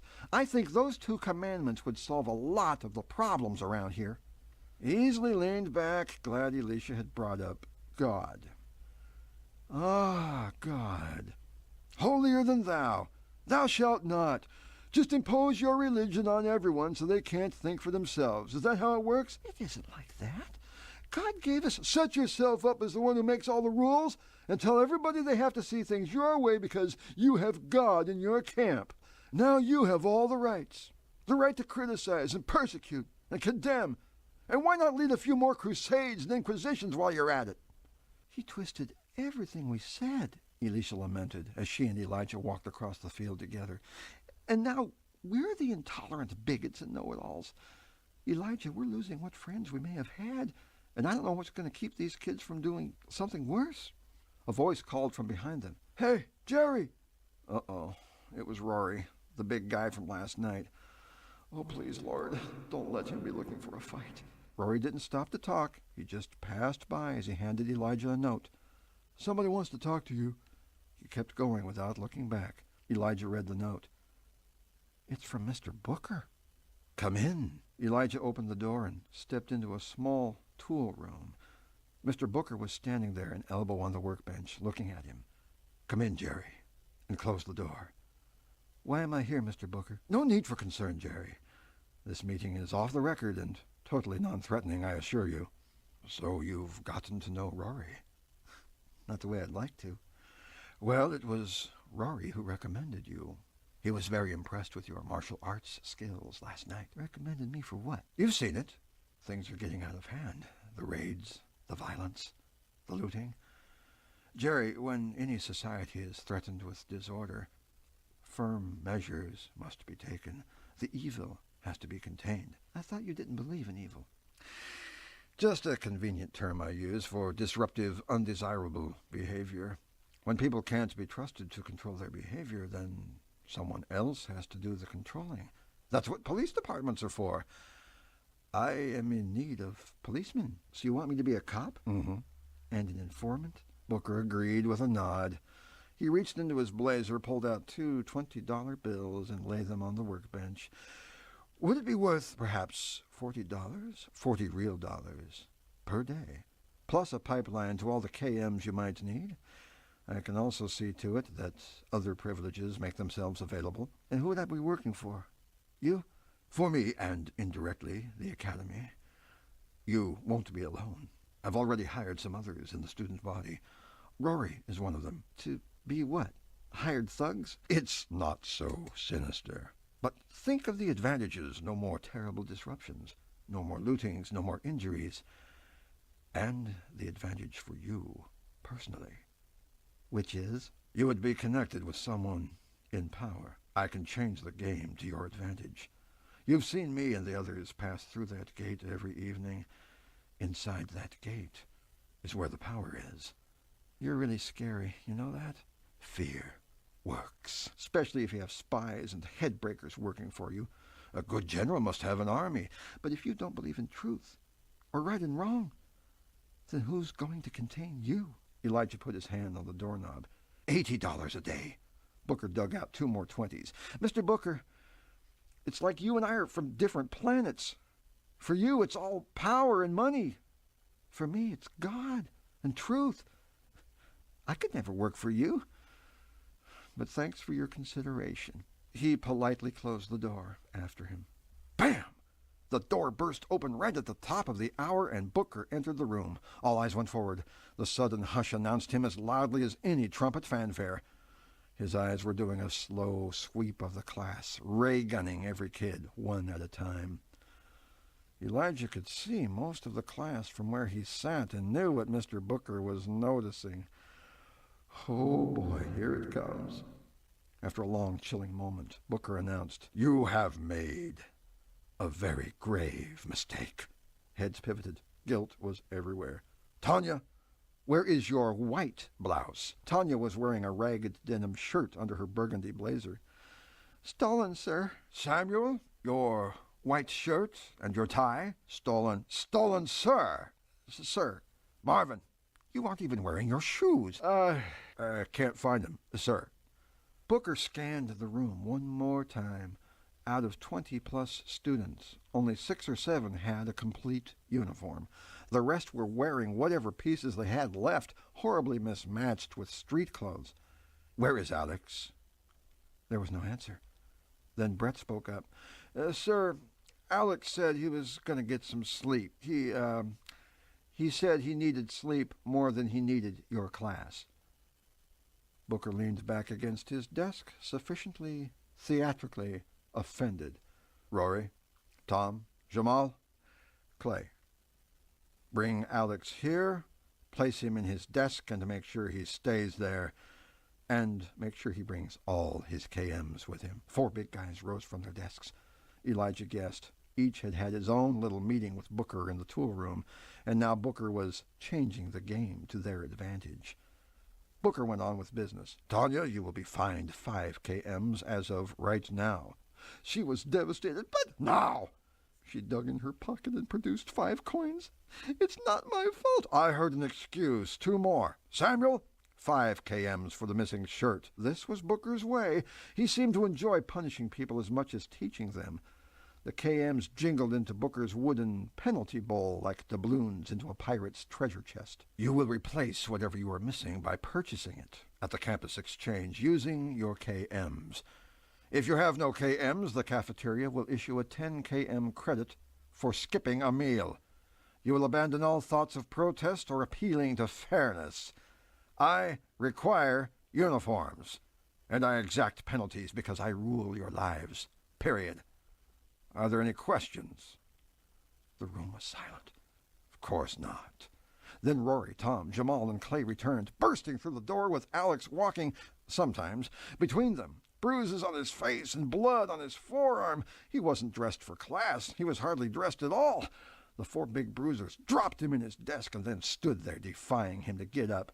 He sat there glowering and huffing through clenched teeth, holding the wound on his arm. Booker extended his open palm as Rory tossed him Alex's bag of KMs. The bag was full and heavy, landing in Booker's hand with an audible chink.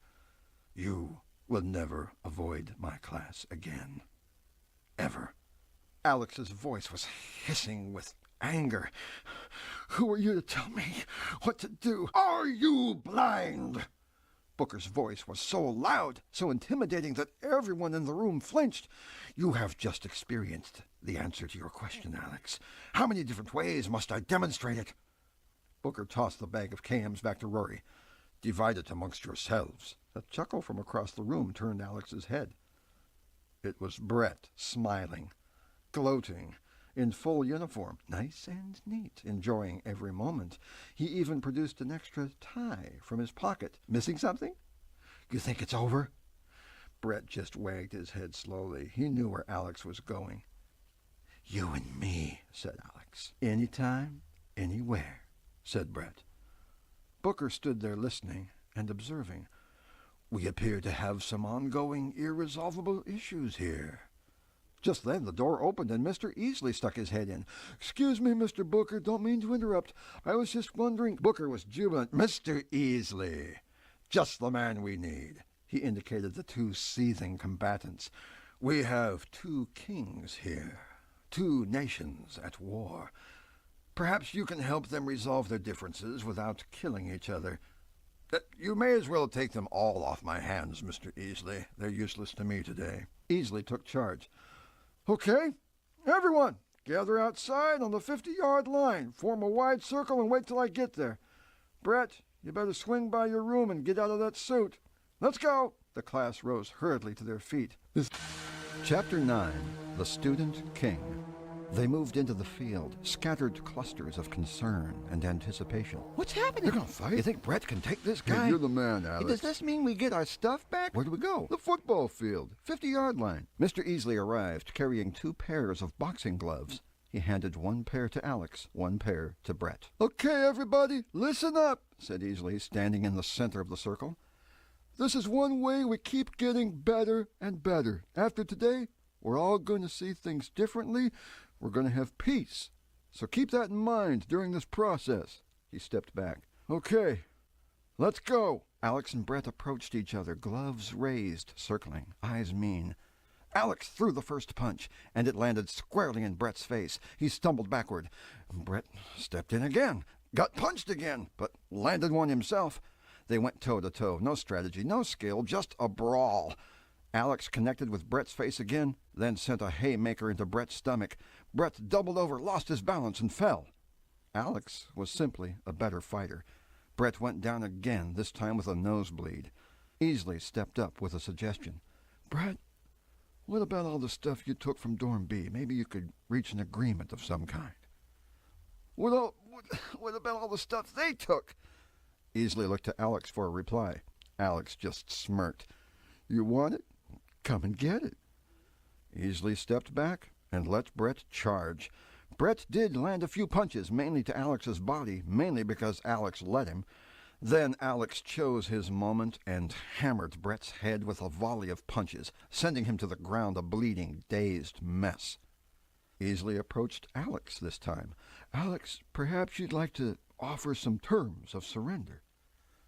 Alex approached Brett, standing over him like a conqueror. You give us back all of our stuff, starting with my tie. You can make it work both ways, Easley suggested. Everybody give everything back, but let Alex be the king. He's earned it. Alex liked that a lot. Half the crowd was undecided. Brett couldn't decide either, but silently wiped blood from his face with the back of his glove. Easley put a hand on Alex's shoulder. You can be a benevolent king. Think of it. With one ruler, one boss in charge, everybody can live by the rules you make, and you can make sure we're all safe and cared for. He turned to the crowd. We could join together under one new viewpoint and have one big family. No more raids, no more fights, just one big, peaceful world. How about it? The kids picked it up quickly. Yeah, one family. King Alex! We can get our stuff back. No more raids. Cool. Easley spoke to Alex, knowing Brett would hear him. And Brett could be your lieutenant. He was pretty brave to take you on. I know he could serve you well. Couldn't you, Brett? Brett propped himself up on his elbows and looked up at Alex, searching his face. Alex dropped the smirk and actually looked kind. Hey, you give me respect, then I'll respect you, and we'll put everything back together. You get your stuff, we get ours. We stand together.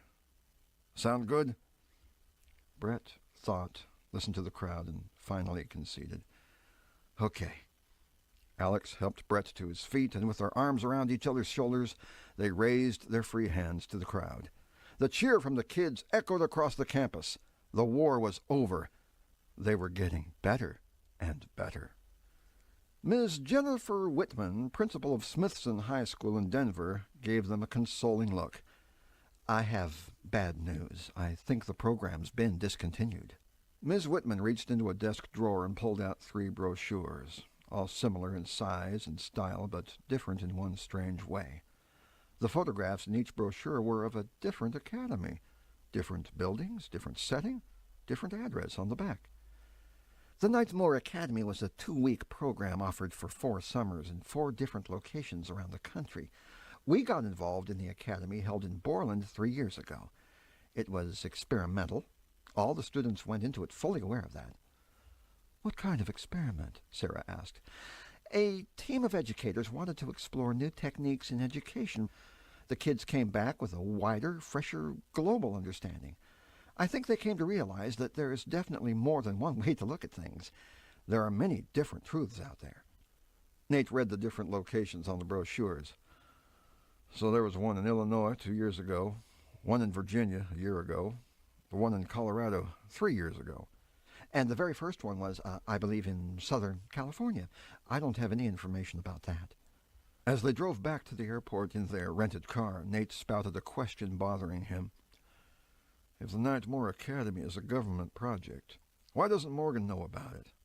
Why doesn't the president know about it?" Sarah leafed through the brochures. "So far we've seen a youth shelter and an entire campus disappear. What if these other campuses aren't there anymore?" "Well, we better hope they are, because if they aren't there anymore, then wherever the kids were taken—" "No need to say it."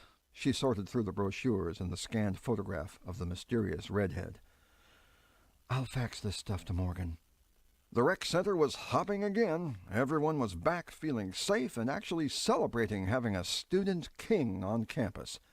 Alex sat on a picnic table in the lounge area near the vending machines, presiding over the restoration of all stolen, shared goods. Mr. Easley happened to be there that night, smiling as broadly as ever, patting backs, giving hugs. He went to the pop machine, used a key from his pocket, and swung the machine open. "Nobody owns this pop. We have all things in common. Let's pass the drinks around and celebrate our new unity." Now that drew a crowd. A happy riot gathered instantly, and the machine was empty in a matter of minutes. Alex held his pop can high. "3 cheers for Mr. Easley! Hip, hip!" And they all hurrahed, the 3 cheers, cans high in the air. Easley waved to them all.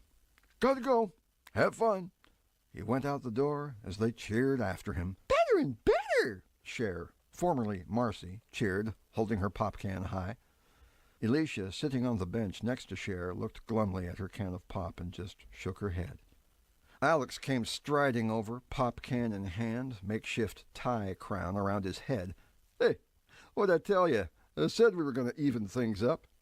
She looked up at him, unable to find anything about him that she liked. "Congratulations." "Want to go for a walk?" "No, thank you." "Things are changing, and I'm worth knowing." Alex took her by her wrist and tugged her to her feet. "No, please." "Hey, you don't say no to the king." With a quick and simple defensive move, Elisha broke his grip on her wrist. There was a hush. The party stopped. No one moved. "Whoa," came a murmur in the crowd. Elisha stood her ground, looking Alex in the eye, hoping she had made herself clear. He leaned forward, raised a hand, about to say something. "Alex!" It was Warren stepping forward. "Come on. She's Jerry's girl." Alex planted one huge hand in Warren's chest and shoved him violently into the guys behind him. As Warren got up, he was looking past Alex. Everybody was. Alex looked over his shoulder. It was Elijah just inside the door. There was no question he'd heard what Alex said. Alex was in a spot. Everyone was watching. He had a throne to defend. He turned to face Elijah directly. "You heard what I said. How about it?" Elijah stood there a moment, looking at the crowd and then at Alex, and then he couldn't help snickering. "So this is how it works now, huh? You in a fight, and suddenly you're dictating opinions and looking for more fights so you can dictate more opinions?" Alex started toward him. "I'm going to shut that mouth of yours." "Alex!" It was Warren. Alex looked back. In that window of time, Warren went quickly to Elijah's side. "I owe you one," he told Elijah. The sight of them side by side said everything. Alex had to think about this one. "Hey, guys, come on," said Madonna. "We're supposed to be having a party." "Alex, you're the king," said Brittany. "Don't spoil it. Let's just have fun." The murmur rippling through the crowd was beginning to lean heavily toward peace and partying. Brett, his face still puffy, came alongside Alex. "Save it. You're the king. Enjoy it." Alex turned to the crowd. "Let's party!" They partied, but Elijah and Elisha thought it best to get out of there. In his room, safe and unclobbered, Elijah did some figuring, scratching figures on a sheet of paper. Okay, base of right triangle, tangent of the angle, scratch. Arch tangent. Oh boy, okay, try it again. Okay, 47.17. Cool. Then he consulted the solar observations he'd recorded during the day. Okay, at 15 degrees per hour, that means the Earth rotated 115.8 degrees, so that puts us at 115 degrees 50 minutes west of Greenwich. Fabulosity! He'd borrowed a road atlas from the library. He flipped it open, hurriedly paged through it, and found the map he was looking for. One quick horizontal measurement, one quick vertical measurement, and he had his answer. He turned off the lights, grabbed his flashlight, and went to the window. Elisha's window was dark, meaning she was waiting for him to signal. He blinked out the hailing code. "Have location. Please copy." "Ready. 4710111550. North Central Idaho. Road to west. Town 10 miles, maybe. Worth a try." "Roger that. We must get out of here. Suggest tomorrow night." "Okay."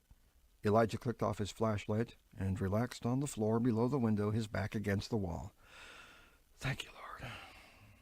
After all this madness, with so many things denied and unknown, the universe God made was still there. The stars, sun, and planets still precise and predictable. Because they were, he knew he and his sister were still on planet Earth, in a real place he could locate on a map. Working from that, he also had a pretty good idea of how to get somewhere else, and boy, was that comforting. The next morning, Nate and Sarah stood in the middle of a plowed field at the end of a dirt road in central Illinois. A farmer on his tractor spotted them, which wasn't hard to do. They were the only standing feature in several acres. "Can I help you folks?" he asked, shutting down the tractor engine. Nate was carrying a map in his hand. "We understand there used to be an academy around here, the Nightmare Academy." "Yeah, there surely was." "Could you tell us where it is?" "You're standing on it." That was not good news. Sarah had to verify. "You mean right here?" "Yeah, the government tore it down 2 years ago. Sold me the land cheap. I'm letting it lie fallow for now. Can't plant it till they get all the junk out of it. You should have seen the mess they left here. I keep plowing up bricks and concrete and pipes in the ground. Found some wires yesterday. It's a good thing I didn't get electrocuted. Yeah, they burned the whole thing down. Burned it down, then bulldozed the foundations and left a big mess for me to clean up.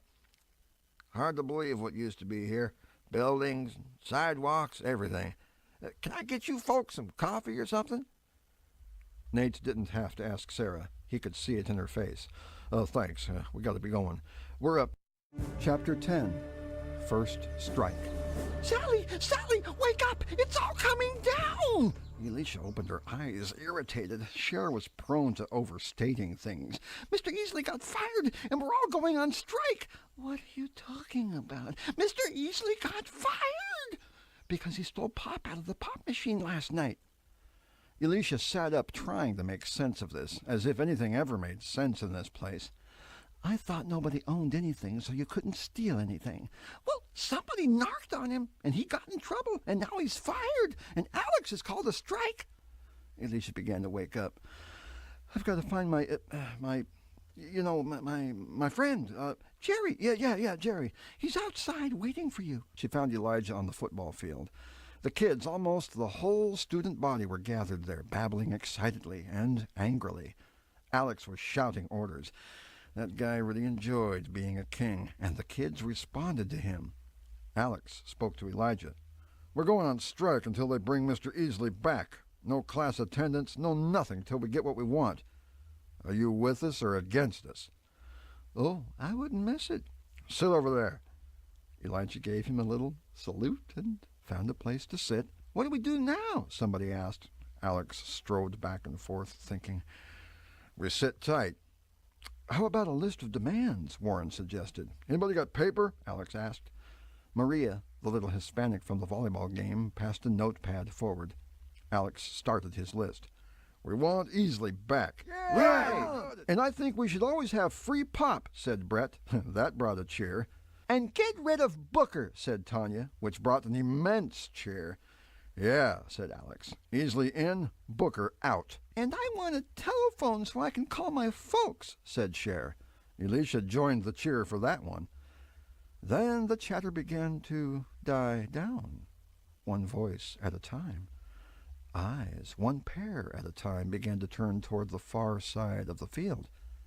A tight, short line of adults was coming their way from the campus, walking deliberately, shoulder to shoulder, marching. Right behind the line of adults, 10 big guys, including Rory, Tom, Jamal, and Clay, walked in another line, shoulder to shoulder, looking cool and tough, carrying chains in their hands.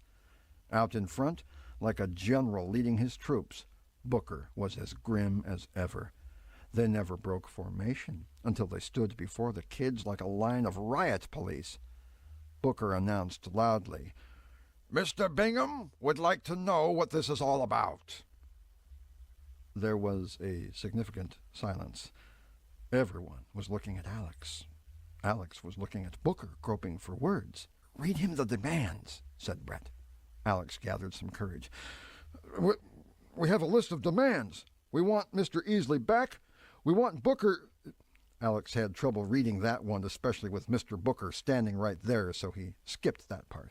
We want unlimited pop from the machines, and Booker grabbed the notebook from Alex's hand and slapped his face with it. You arrogant fool. Bingham isn't about to grant an audience to a mob of barbarians. Your little demonstration is over as of now. Alex asked Rory and his bunch. So what are you going to do now, you traitors? These are your friends, your classmates. You're just going to beat them up with those chains? You're going to let this guy push us all around? Booker started laughing, purposely, in Alex's face. These gentlemen are not the barbarians here. He addressed the crowd. The Knightmore Academy, while encouraging freedom and progress of thought, has policies in place to maintain order and discipline. Mr. Easley and his utopian vision are one thing. The will of those with authority is quite another. When I learned of Mr. Easley's indiscretion, I had no choice but to report him. His fate was well deserved. Now it appears we have another indiscretion that must be dealt with, and harshly. The rec center, all games, all diversions, all sports equipment will be padlocked. The cafeteria, all vending machines will be padlocked. No fun and no food for the rest of the day. That stung everyone. They exchanged looks of alarm and disbelief. Apparently you forgot where all your fun and food come from. Now, show us you can remember. Any member of the student body who reports to my classroom promptly by 3, clean, in uniform, and ready to comply with the Academy's policies, will be granted amnesty, and perhaps the evening meal. Carefully consider whether it is in your best interests to submit to those in power, or to follow the foamings of a would-be emperor with a futile cause.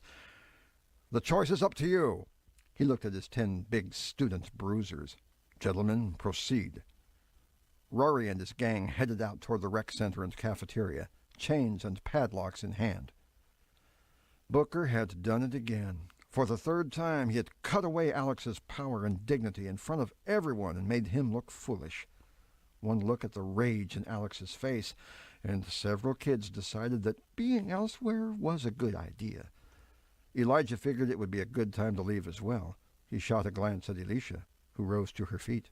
Booker was quick to intercept Elijah's path and tell him in a clearly audible voice, "I am sorry to see you in such a situation, Jerry. I did enjoy our talk." He gave Elijah a friendly pat on the shoulder, then moved on. The kids were all staring at him. "Jerry, you told Booker?" Elisha piped up, "Of course not. He wasn't even there. He didn't see Mr. Easley open the pop machine." "He didn't have to," said Alex. "Everybody knew about it. Mr. Booker asked to see me," Elijah began to explain. "It was about something else. He was trying to get me to be one of his cops." Alex had been waiting for a good reason to publicly pulverize Elijah, and now he'd found it. "You've always had it in for Mr. Easley." He gave Elijah a taunting little shove. "Every discussion group. You were the one who caused all the trouble." Another shove. "You saw your chance and you took it. A two-handed shove." Elijah took the shoving and tried to stay cool. "Listen, I know you want to fight, but I'm not—" Elijah should have seen it coming. A violent punch to his midsection. He doubled over, pain coursing through every organ in his body. He toppled to the ground, his arms enfolding his stomach. "Get up," Alex demanded. Elisha grabbed Alex's arm and yanked him angrily. "You leave him alone!" He turned and grabbed her right back. "So you want in on this too?" Elisha struggled, pulling and kicking. Then she brought her heel down on his instep like a 30-pound spike. It was enough to loosen his grip. She slipped free. He grabbed for her again. Wham! His head cracked against a speeding wall from out of nowhere. Another blow, this one to his stomach, and it felt like he'd been hit with a flying manhole cover. Elijah planted himself between Alex and his sister. "Now, can we please stop this?"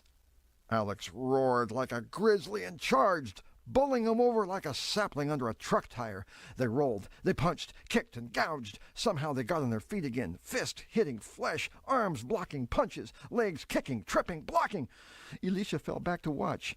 She could see where this fight was going, right where Elijah wanted it to go. He was fighting defensively, evading, ducking, blocking, saving his strength, making Alex put out all the effort. And it was working. Alex was getting tired. He was slowing down, getting rubber-legged, losing accuracy in his attack. Elijah kept backing, feinting, ducking, jabbing, leading Alex around inside that circle until the moment came. Elijah blocked a bad punch, poorly aimed. The big guy wasn't seeing straight. Elijah could see another blow coming a year before it arrived and ducked it. Time to fell the tree, and none too soon. Elijah spun and threw a high kick right across Alex's jaw.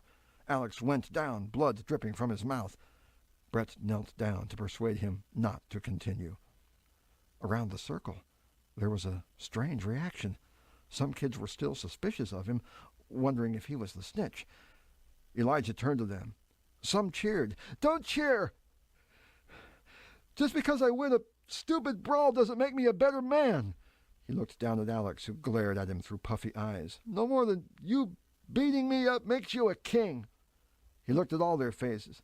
"Is this the kind of world you want? War? And stealing? And beating people up? It's stupid. It's not the way to—" Everyone's attention shifted to the sight of adults coming their way, on the run, coming to restore order and looking mad enough to make it hurt. Alex was still lucid enough to be sly. He went limp, moaning in pain, holding his stomach. Brett reported, "He tried to take over. He didn't like Alex's leadership, so he attacked him when he wasn't looking." "Oh, Brett, come on," Elijah wilted and sighed. "Does anyone want to know the truth?" Two teachers moved in and grabbed Elijah by the arms. "This campus has had enough trouble. It's time to clean house. We've seen plenty, young man. Come on." "No," Elisha cried. "You've got it all wrong." Elijah, still hoping to find an ounce of reason in any of these people, spoke calmly. "You're making a mistake. If you'll just let me explain my side of it." Elisha grabbed at the teachers, holding her brother. "Will you listen to me? He's innocent. He was defending himself. He was defending me." "Right," said one teacher. "It looks like it." "What are you doing?" she cried, watching them take Elijah away like a prisoner. "Where are you taking him?" Elisha heard an ominous clanking of steel as the big iron gate began to swing open. A searing pang of fear coursed through Elisha like deadly voltage. She just knew something horrible lay beyond that gate. "No!" The teachers took Elijah through the gate, and the big iron jaw swung shut with a low electric hum. Elijah, being hurried along by his two captors, looked over his shoulder and called to his sister, "I'll be all right." Then he mouthed the words, "You go, go," as he nodded toward the unseen road. The heavy electronic latch clanged into place the instant Elisha reached it. She fell against the iron bars, gripping them. "Don't take him! Take me!" The gate didn't even rattle when she tugged at it. The two men were dragging Elijah up the long walkway. He looked over his shoulder one last time to let his eyes say, "I'll be okay." And then...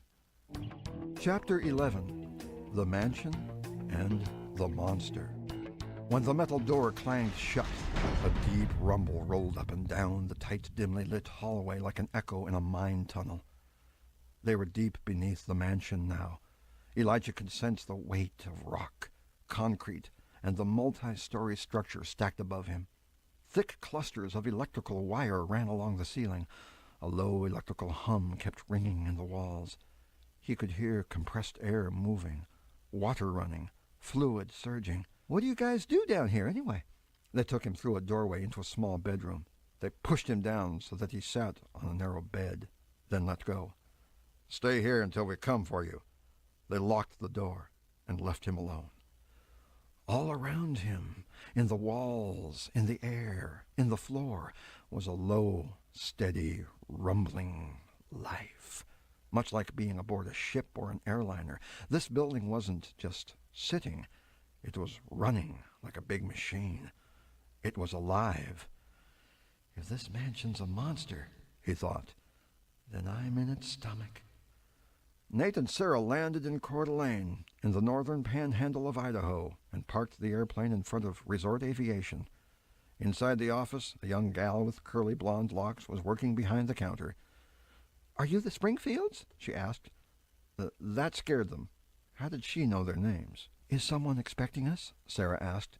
"Your ride's here now." The clerk pointed out the window toward the parking lot. A black car was waiting. The man inside gave them a subtle wave. It was Morgan. They hurried out the door and climbed into the car. "What is it?" Sarah demanded. "What's happened?" "Easy, easy," said Morgan. "No bad news yet, but it's time for a face-to-face. I got us some rooms." "Okay, what have you got?" "It's a government project," said Morgan. "And then again, it isn't." "Morgan! Our children are missing. Now, we've been hopscotching across the country chasing an academy that's never there. We don't need don't know, might know, can't know. Give us some facts we can work with, or let us get some sleep." Morgan took Sarah's lashing in stride and pulled out a document. "This might help explain it. It's last year's budget report from the Department of Education." Morgan guided Nate to the third page of columns and figures and pointed to a small, obscure item, Educational Research Grant. "Here's a tidy little expense that's been slipping through unquestioned for the past 5 years. The president was never told about it, and neither was the current Secretary of Education." Nate was impressed. $20 million per year. "That's government money?" "Your taxes, my taxes. 5 years ago, the previous president and several of his cronies in Congress allotted these funds for research in global education. And part of the program was to set up special laboratories to test their theories with volunteer students." Now Sarah was sitting up. "The campuses that aren't there anymore." "Exactly. It all looked very legitimate. Somebody's up to no good and hiding it well, even from the president. He and the Secretary of Education had their suspicions, but with no solid facts, he couldn't order an investigation without drawing vicious attacks from his enemies in Congress, not to mention the media." "And so the facts are all buried," said Sarah. "Cleared and reforested, plowed under a farmer's field." "Imploded?" Nate and Sarah looked at him strangely. "The Dartmoor Hotel was imploded just yesterday. It's gone. Demolished. If we can find an actual operating campus and find out what it's really being used for, then maybe we'll get that investigation authorized and stop this monster in its tracks. This whole thing is receiving government money, but it's not a government project because it's a renegade, carrying out a secret agenda that could be entirely illegal. That is where things stand, yes." "Oh, yes, about Margaret Jones." "Your information was very helpful. Friends in the right places have filled in some blanks.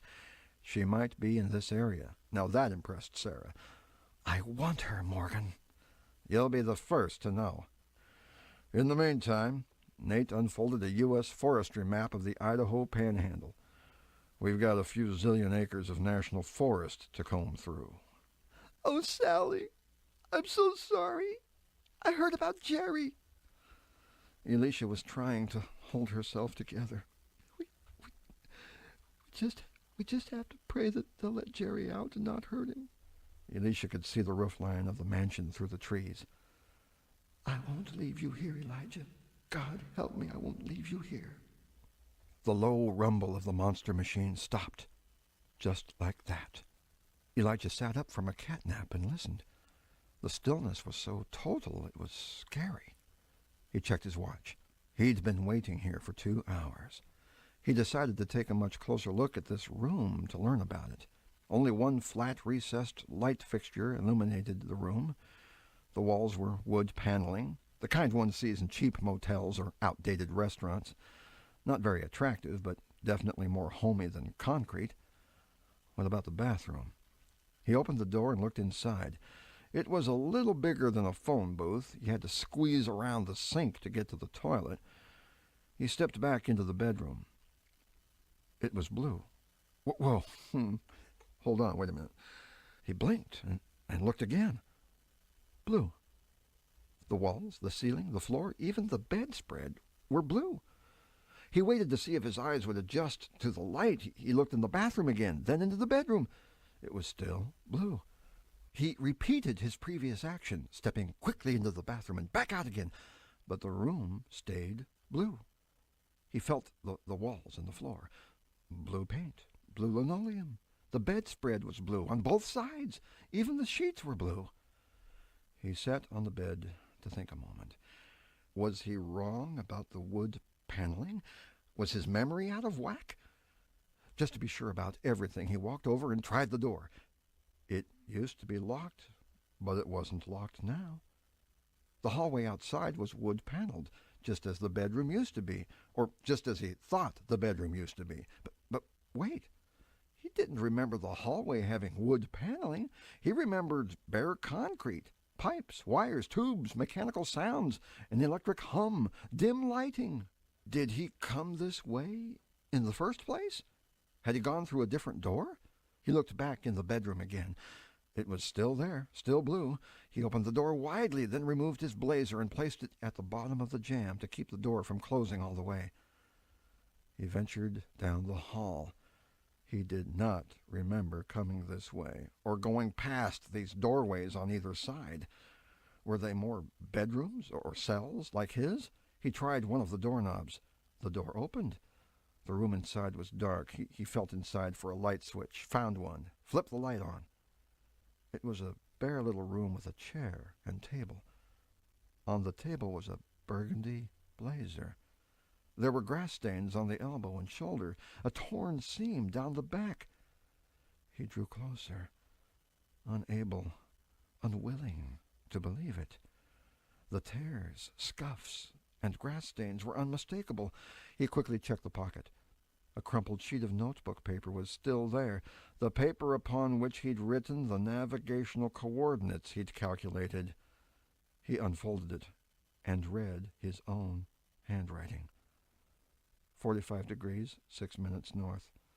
120 degrees, 10 minutes west. These were not the coordinates he remembered. No, the latitude was 47 something. The longitude was something like 115. He sat in the chair to think, afraid to move another step. It's a head trip, he thought. They're messing with my mind. This is what they did to Alvin Rogers, but how are they doing this? Directly in front of him, through the open door, he could see the hallway. It no longer ran to the left and right, but extended straight ahead, as if this room were at the very end of it. It had pink flowered wallpaper, white wood trim, and a beige carpet. Just before 3 o'clock, Elisha and Mariah hurried down the sidewalk, in uniform, heading for Booker's classroom. There were plenty of other uniforms around. Brittany, Cher, and Madonna Brittany were looking sharp, and so were Warren and his friends, but Alicia's heart went sick. Ramon was wearing a sleeveless T-shirt, jeans, chrome necklace, and an arrogant smile. Brett was wearing jeans and untucked flannel shirt. Rory and his gang, Booker's cops, were wearing whatever they wanted, and all of them were wearing their ties as headbands. "What's happening?" said Mariah, the fear back in her voice. Alicia couldn't believe what she was seeing. "I don't know." She didn't say it, but thought, "Something terrible has happened." They went into the classroom. All the students were showing up in the room at the same time, so the place was getting quite full. There was no joking, no talking, hardly any looking around. Alicia could see fear in many of the faces. Fear of speaking, fear of questioning, fear of the next minute. Rory, Jamal, Tom, Clay, and 10 other guys, all of them toughs, were lined up against the back wall, some with arms folded, some with thumbs perched in their pant waists, commanding respect and fear simply by how they looked back at everyone. And every one of them was wearing his tie around his head. The room was full now, full and quiet, like a gang of friends waiting to surprise somebody. At 2:01, they heard familiar steps approaching. The door opened, and Mr. Booker burst into the room with his usual regal flair. His gait slowed, however, as he looked about until he came to a full stop halfway up the center aisle. From the center of the room, he slowly turned, studying the crowd, taking note, meeting any eye that dared to return his gaze. Then he saw his privately paid cops all standing with Alex, headbands made from their ties, and he actually flinched, visibly shocked. Seconds passed, and he could say nothing. Something else Alicia had never seen. He just stood there staring at Alex, with quick little glances around the room. Alicia knew he was counting uniforms and non-uniforms.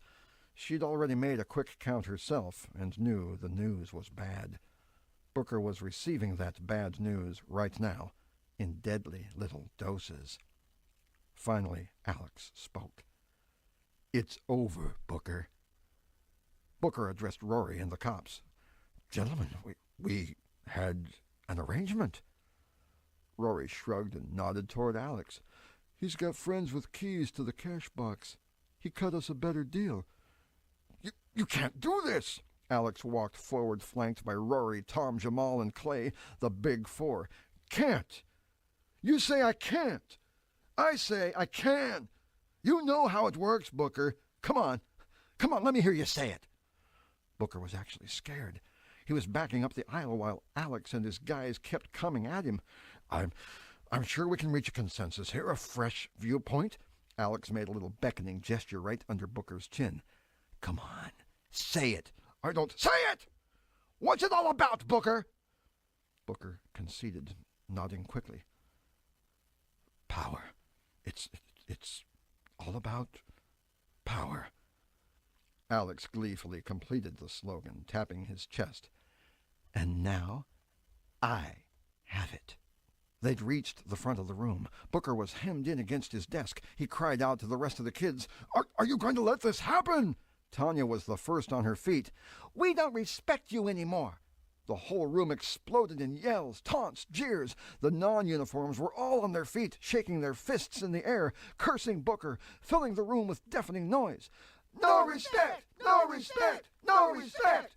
The uniforms were looking about, wide-eyed, undecided. It was all so sudden, so brazen, so frightening. Some stood to keep from being different. Some sat, not knowing what else to do. Alex and his toughs, egged on by the crowd, grabbed Mr. Booker and dragged him down the aisle toward the door. As they went outside, the rest of the toughs followed, and then the mob. Non-uniforms rushing, uniforms carried along, out the door like water through a breached dam. By the time Alicia and Mariah got outside, the mob had surrounded Booker. He was trying to run, tripping, falling, and crawling on the ground, trying to get up, knocked down again, crawling again, covering his head with one arm as Alex and the Big Four kicked, poked, slapped, and shoved him, and as members of the mob got their licks in. Rory's toughs came running from the cafeteria with cases of stolen pop, spreading the cans through the crowd. The kids shook the cans, popped them open, and sprayed soft drink all over the deposed teacher, cheering wildly with each blast. They were a mob now, beyond words, beyond threats, beyond control. Then came the turning point, and Elisha saw it happen. Booker, tattered, bruised, and soaked with soft drink, bolted and ran for the iron gate. Then kids around the field, seemingly on the same cue, began tearing off their burgundy blazers and whipping their ties and scarves around their heads. The universe had flip-flopped. The adults were no longer in charge. And now not just Booker, but the other teachers and staff were running for their lives, heading across the field toward the big iron gate, Booker in the lead, then Mr. Bateman running and helping the limping Mrs. Fitzhugh. Mrs. Wendell kicked off her shoes so she could run. Tanya found one of them and threw it at her. The gate swung open. The adults ran faster than Elisha could even envision an adult running. All out. No dignity, no reserve, no grown-up attitude. They were just plain running. Elisha and Mariah could see the gate closing behind the fleeing grown-ups just in time to save their lives. Alex was leaping in the air, jubilant. The kids were cheering. Their world was suddenly different. Chapter 12. Both and, either or. Elijah couldn't find his bedroom cell. Whatever hallway led back to it was gone. He was bewildered. It was one thing to wander in a fixed, unchanging environment like a forest. It was another to have the environment wander around him. But would it continue to wander if he didn't move? He found a concrete bench against a wall, tested it first with his hand, and then sat. He fell through the bench like it wasn't there, tumbled backward and downward, and finally landed, not too hard, flat on his back, looking up at the ceiling that gave no indication he had just fallen through it. The ceiling was covered with red carpet. There was an upside-down doorway with its bottom tight against the ceiling. There was a chair and a potted plant stuck to the ceiling. The ceiling wasn't the ceiling. Elijah closed his eyes and felt his nerves tingle with instinctive terror as his senses sent him a message. You're on the ceiling, looking down at the floor. You're going to fall. He argued back, It's a trick! It's a trick! A very good trick, good enough to make him nauseated. His body told him the center of the earth was behind his back. His eyes told him the opposite. The door above him opened, and a young man came in, walking upside down on his floor. Elijah could just about reach out and touch him. Hello? Hello down there? The kid looked around again. Who's there? He looked up again. I'm going crazy, Elijah thought. The kid was Elijah Springfield. Himself! Looking lost and perplexed, wearing the same clothes and looking like he just had a terrible fight with someone. Can you see me? The other Elijah finally looked his direction and gawked, quite startled. Are you real? Elijah sat up so he could reach down. Their hands touched. His stomach felt like he'd just done a somersault. He was the Elijah he'd been talking to. His stomach churned and roiled. He was sick and getting sicker. He looked around the room for a place he could throw up and lunged toward the corner in time to give a gift to the potted plant. Elisha hurried, pulling Mariah along. Come on, I want to search the office building for a telephone. But everybody said there aren't any phones. Mariah, since when is the word of anyone on this campus worth anything? They ducked behind the library, then sneaked behind the office building and tried the rear door. It opened. They divided up and went from room to room, checking for phone jacks. They searched as far as the front office, but came up empty. The front office had a computer just sitting there idle, with no one around. Email, said Elisha.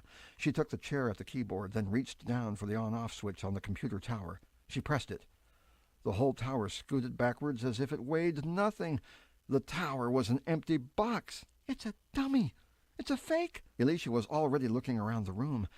She clicked on the copy machine. It worked, but it was out of toner and had no paper. She opened the desk drawers. The drawers were empty. The file cabinet was a hollow shell. This whole office is a fake. Then from somewhere far up the hill came the of a diesel engine. It's heavy equipment. Like a bulldozer. A bulldozer, Mariah repeated, eyes wide with wonder and fear. Another voice made them jump. Hello, ladies. It was Tom and Clay, two of Alex's big four. Alicia could have kicked herself for not paying more attention and letting them sneak up. But Warren was with them, gesturing for calm as he said, "It's okay. There doesn't have to be any trouble. Alex has called a meeting in the rec center, and everyone has to be there." The rec center had been reopened with the same keys that locked it. Alex was already holding forth as Alicia and Mariah, with their escorts, came into the room. "It's just us now. We are the voice. We are the future. It's time to send a message and tell those people up there what we want." What do we want?" asked Marvin. Ideas began to float around the crowd amid cheers. Brett took notes. More fun time, more access to food, less homework, no homework, volleyball games that could actually be won. Warren asked, "So what about Mr. Easley? Don't we want him back?" "Easley? Easley? Who's that? You ever heard of Easley?" "No way. No, I never heard of Easley. Never heard of him." "I'm running things now," said Alex. "We don't need any help. So who's with me?" He got a rousing cheer, but several kids were holding back, and he noticed. "Okay, here's what's going to happen. You take your tie or your scarf, and you wear it like this, or you wear it on your arm. You do that, it means you're with us. You don't do it, we break your arm." "Now you're being just like Booker," came a single voice in the crowd. The silence, the sudden chill began with Alex as he sat on the table staring across the room. Those near him fell silent as well, and then the kids next to them. All eyes were on Alicia, who'd made no effort to tie anything around her head or arm or anywhere else. "You're the ones making all the fuss about the uniforms, and now you're just making up another uniform." "We're the group," said Alex, "and we've decided everybody should wear something to show unity." Then came the zinger. "You with us?" Alicia addressed everyone around her. "You should know where this is going to lead, what it's going to turn into." "Hey, what about Jerry? You join up with us, we'll get him back." Cher brought her a scarf. "Here, Sally, put it on." "Come on," said Ramon. "We'll show him." "What's it going to be?" Alex prodded. "Jerry..." She felt like a liar and a coward's not using her brother's real name. "Jerry would have to bow to you. He'd have to say you're right. And he won't do that. And neither will I." She handed the scarf back to Cher. "Thank you." Elijah was outdoors, or at least he thought he was. There was a sky above him, sometimes. There was soft earth below him, sometimes. The temperature was strangely warm. The smells all wrong. The sounds, it was so noisy out here. The wind kept rushing. He clamped his eyes shut. The glare of the darkness hurt them, but he held them shut and tried to think, tried to find any sensible thought, real sensation, any unjumbled memory. Every nerve, every sense told him the earth had become a raging sea around him. He tried to shut it all out, tried to dig for a word, a thought, a memory. "The Lord is my shepherd," he thought, amazed that the words were still intact somewhere in his spinning, crazed head. "I shall not want." The wind rushing. He was falling again. He opened his eyes and saw tree branches whipping toward him. They slapped him, scratched him, lashed him. He tumbled, spun, crashing through them. He grabbed a limb. It tore loose from his hand. His body smacked into another, slowing his fall enough to grab on. His feet flew past him, and he was dangling in space. The sky below him, the ground above. Feeling a new terror. There's no stopping when you fall into the sky. The rec center was in full swing, the lights flashing, the music pounding, the games gobbling KMs. Then everything stopped. The video games went black. The lights went out. The girls screamed. The power was out. The room was in total darkness. Pandemonium. Hands groping, people yelling, girls screaming. From somewhere in all the noise and confusion, Alex was shouting, "Quiet, everybody! Quiet, it's okay!" He started calling for his crew, getting them to work on the problem. Alicia remembered an exit only 10 feet to her right.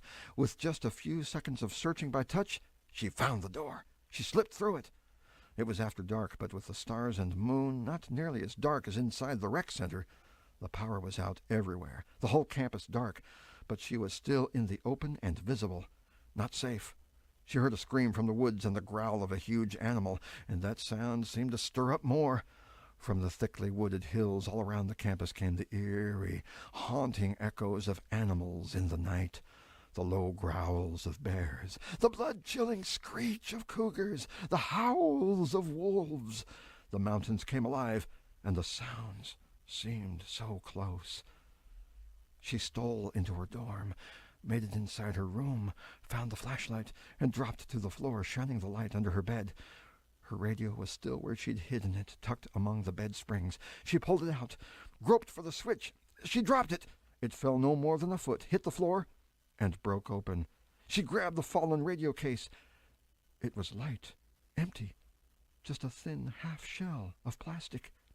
Her radio had been gutted, except for one battery still wired in to make the little red light come on, to fool her and Elijah into thinking the radio still worked. There was nothing inside the radio but metal washers and modeling clay. With the shock wrenching her insides, she fell back, holding the remnants of the only contact she might have had with the outside world. She began to realize that every time she thought she was sending a message, she'd only been talking to a dead little box. Worse yet, they knew. Whenever, however those people in that big mansion did this, they had to know that she and her brother were not ordinary runaways. The empty radio case clattered to the floor as a different kind of darkness invaded her, constricting her soul. She'd been in danger before, and knew what fear was, and she knew what it was like to be alone. But fear and loneliness were nothing compared to this. Despair went straight for her hope, stealing it from her, leaving her with nothing but a blackened room, enemies all around, predators in the woods, nowhere to go, and no one to hear her cries for help except, "Oh, Jesus," she prayed, and by now she couldn't help but weep. "What am I going to do? What am I going to do? Help me. Please help me." A miracle would have been so welcome. An angel to suddenly barge into the middle of this madness and carry her and her brother out of this nightmare to safety, to Mom and Dad, to their ranch and home. But there was no angel, no miracle. She let go, abandoning herself to her sobbing, her hand over her mouth lest the sound of her anguish carry outside the room. "Sally!" came a voice. She held back a sob. "Oh, dear Jesus, no, don't let them find me." The voice came nearer. "Sally, are you in here?" It was Mariah. Mariah came into the room, stumbled over her, and then plopped down beside her on the floor. "The big people up in the mansion have turned off all the electricity. They're trying to starve us out or freeze us out or something." "Mariah, Joan," Alicia was about to get mad. "Do we have to play that stupid game now? I'm not playing a game. That's my name. I'm Joan Matheson. I live in Port Orchard, Washington. I'm 15, and I ran away from home 2 weeks ago, and I'm scared." "Joan, are you being honest with me?" "Yeah." "What about the kid who was taken up to the mansion before Jerry and I got here? Did that really happen?" "Yeah." "What was his name?" "One of us to call him Mick, but Alex called him Alvin." "Tell me about Alex. What's his real name?" "It's Harold." "Joan?" "My name isn't Sally. It's Alicia. Alicia Springfield. I'm from Montana, and I'm scared too. Some of the kids are hiding. Alex, Harold, now he wants everybody to call him Alexander. He says we'll be all right if we do what he tells us, but what if Alex or Rory or some of those guys want to do something to one of us? Who's going to stop?" Alicia hadn't noticed yet, but the despair had left her. "We have to keep that from happening. We have to do whatever it takes to think, and look, and pray, and let God show us what to do. I found a phone." Alicia's next words stuck in her throat. What did you say?" "I found it in the office closet," Joan whispered. "I was going to hide in there, but then I thought I should find you and tell you." They hurried over to the front office, their one flashlight guiding their way, and there it was, resting on the computer desk where Joan had left it. Alicia grabbed up the receiver and put it to her ear. The line was dead. Alicia traced the telephone's cord. It isn't even plugged in. Alicia ducked under the desk, shining the beam of her flashlight up and down the wall until she found what she'd seen there earlier, a phone jack. She plugged the phone line in and grabbed the receiver. A dial tone. She tapped out a number, her dad's cell phone, and waited. From the hall, a flashlight beam clicked on and began playing about the room. The beam caught Joan's face, her frightened eyes wide in the light. She's here, Joan said. Alicia heard a connection. Hi, this is Nate Springfield. I'm sorry I can't come to the phone right now. The beam of light hit Alicia in the eyes, blinding her. She raised her own light and shined it back. Alex's leering eyes looked back at her. Well, if you'll leave a message, I'll get back to you. Another light clicked on behind Alex. She couldn't see the face. It was somebody big. A third light clicked on near the front door. Too cool.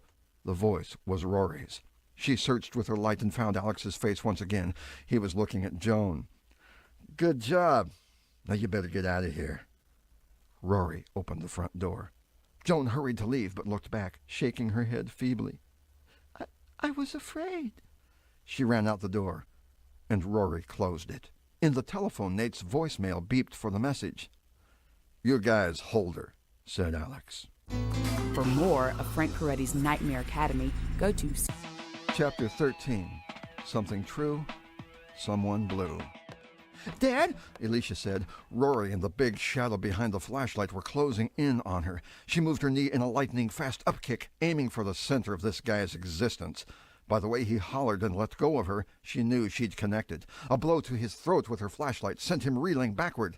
Rory was right behind him. She leaped sideways, putting the desk between them. She shined her flashlight on her left forearm. The numbers Elijah had given her were still there, written in blue ink in a safe place she wouldn't lose. She could see Rory's face in the bounced and reflected light now flying about the room. She whipped the phone receiver across his jaw and then kicked him in the chest. He stumbled backward. 4, 7, she yelled into the phone. Alex grabbed her from behind, his big arm around her neck. She automatically whipped her leg behind his and tripped him backward. When his back caught the corner of the empty filing cabinet, he weakened enough for her to wriggle loose and bang his forehead with the butt of her flashlight.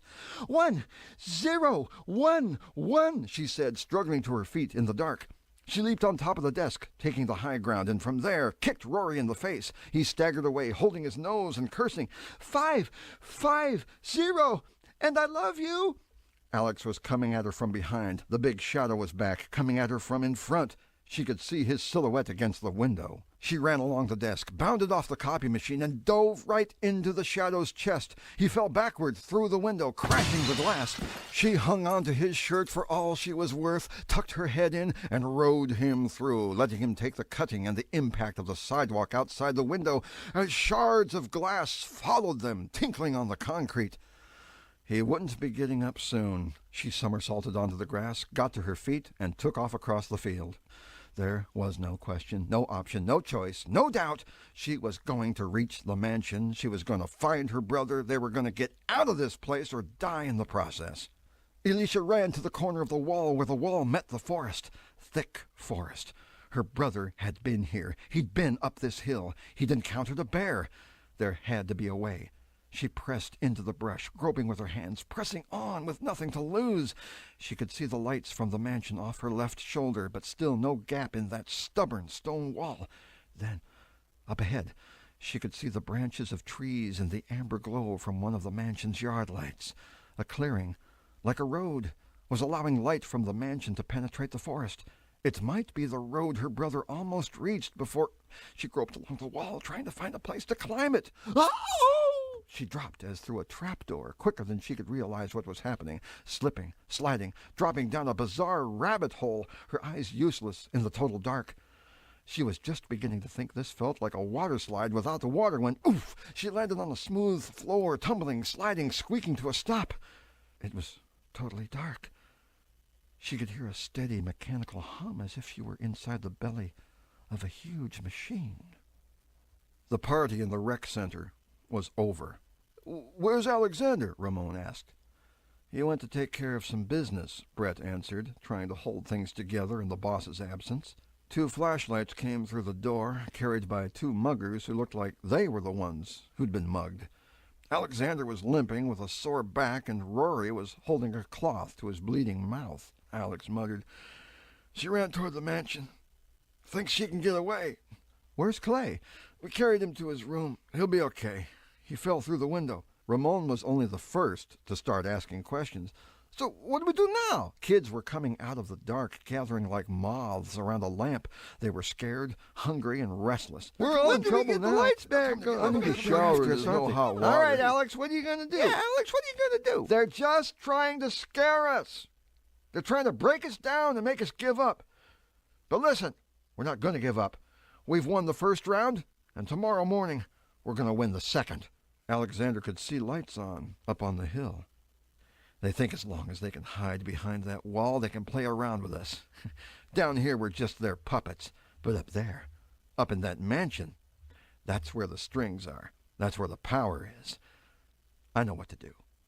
Nate and Sarah were driving through Coeur d'Alene. They'd spent the day going over maps, making phone calls, grappling with bureaucrats, but no one had ever heard or seen anything about a summer academy for high school kids or runaways.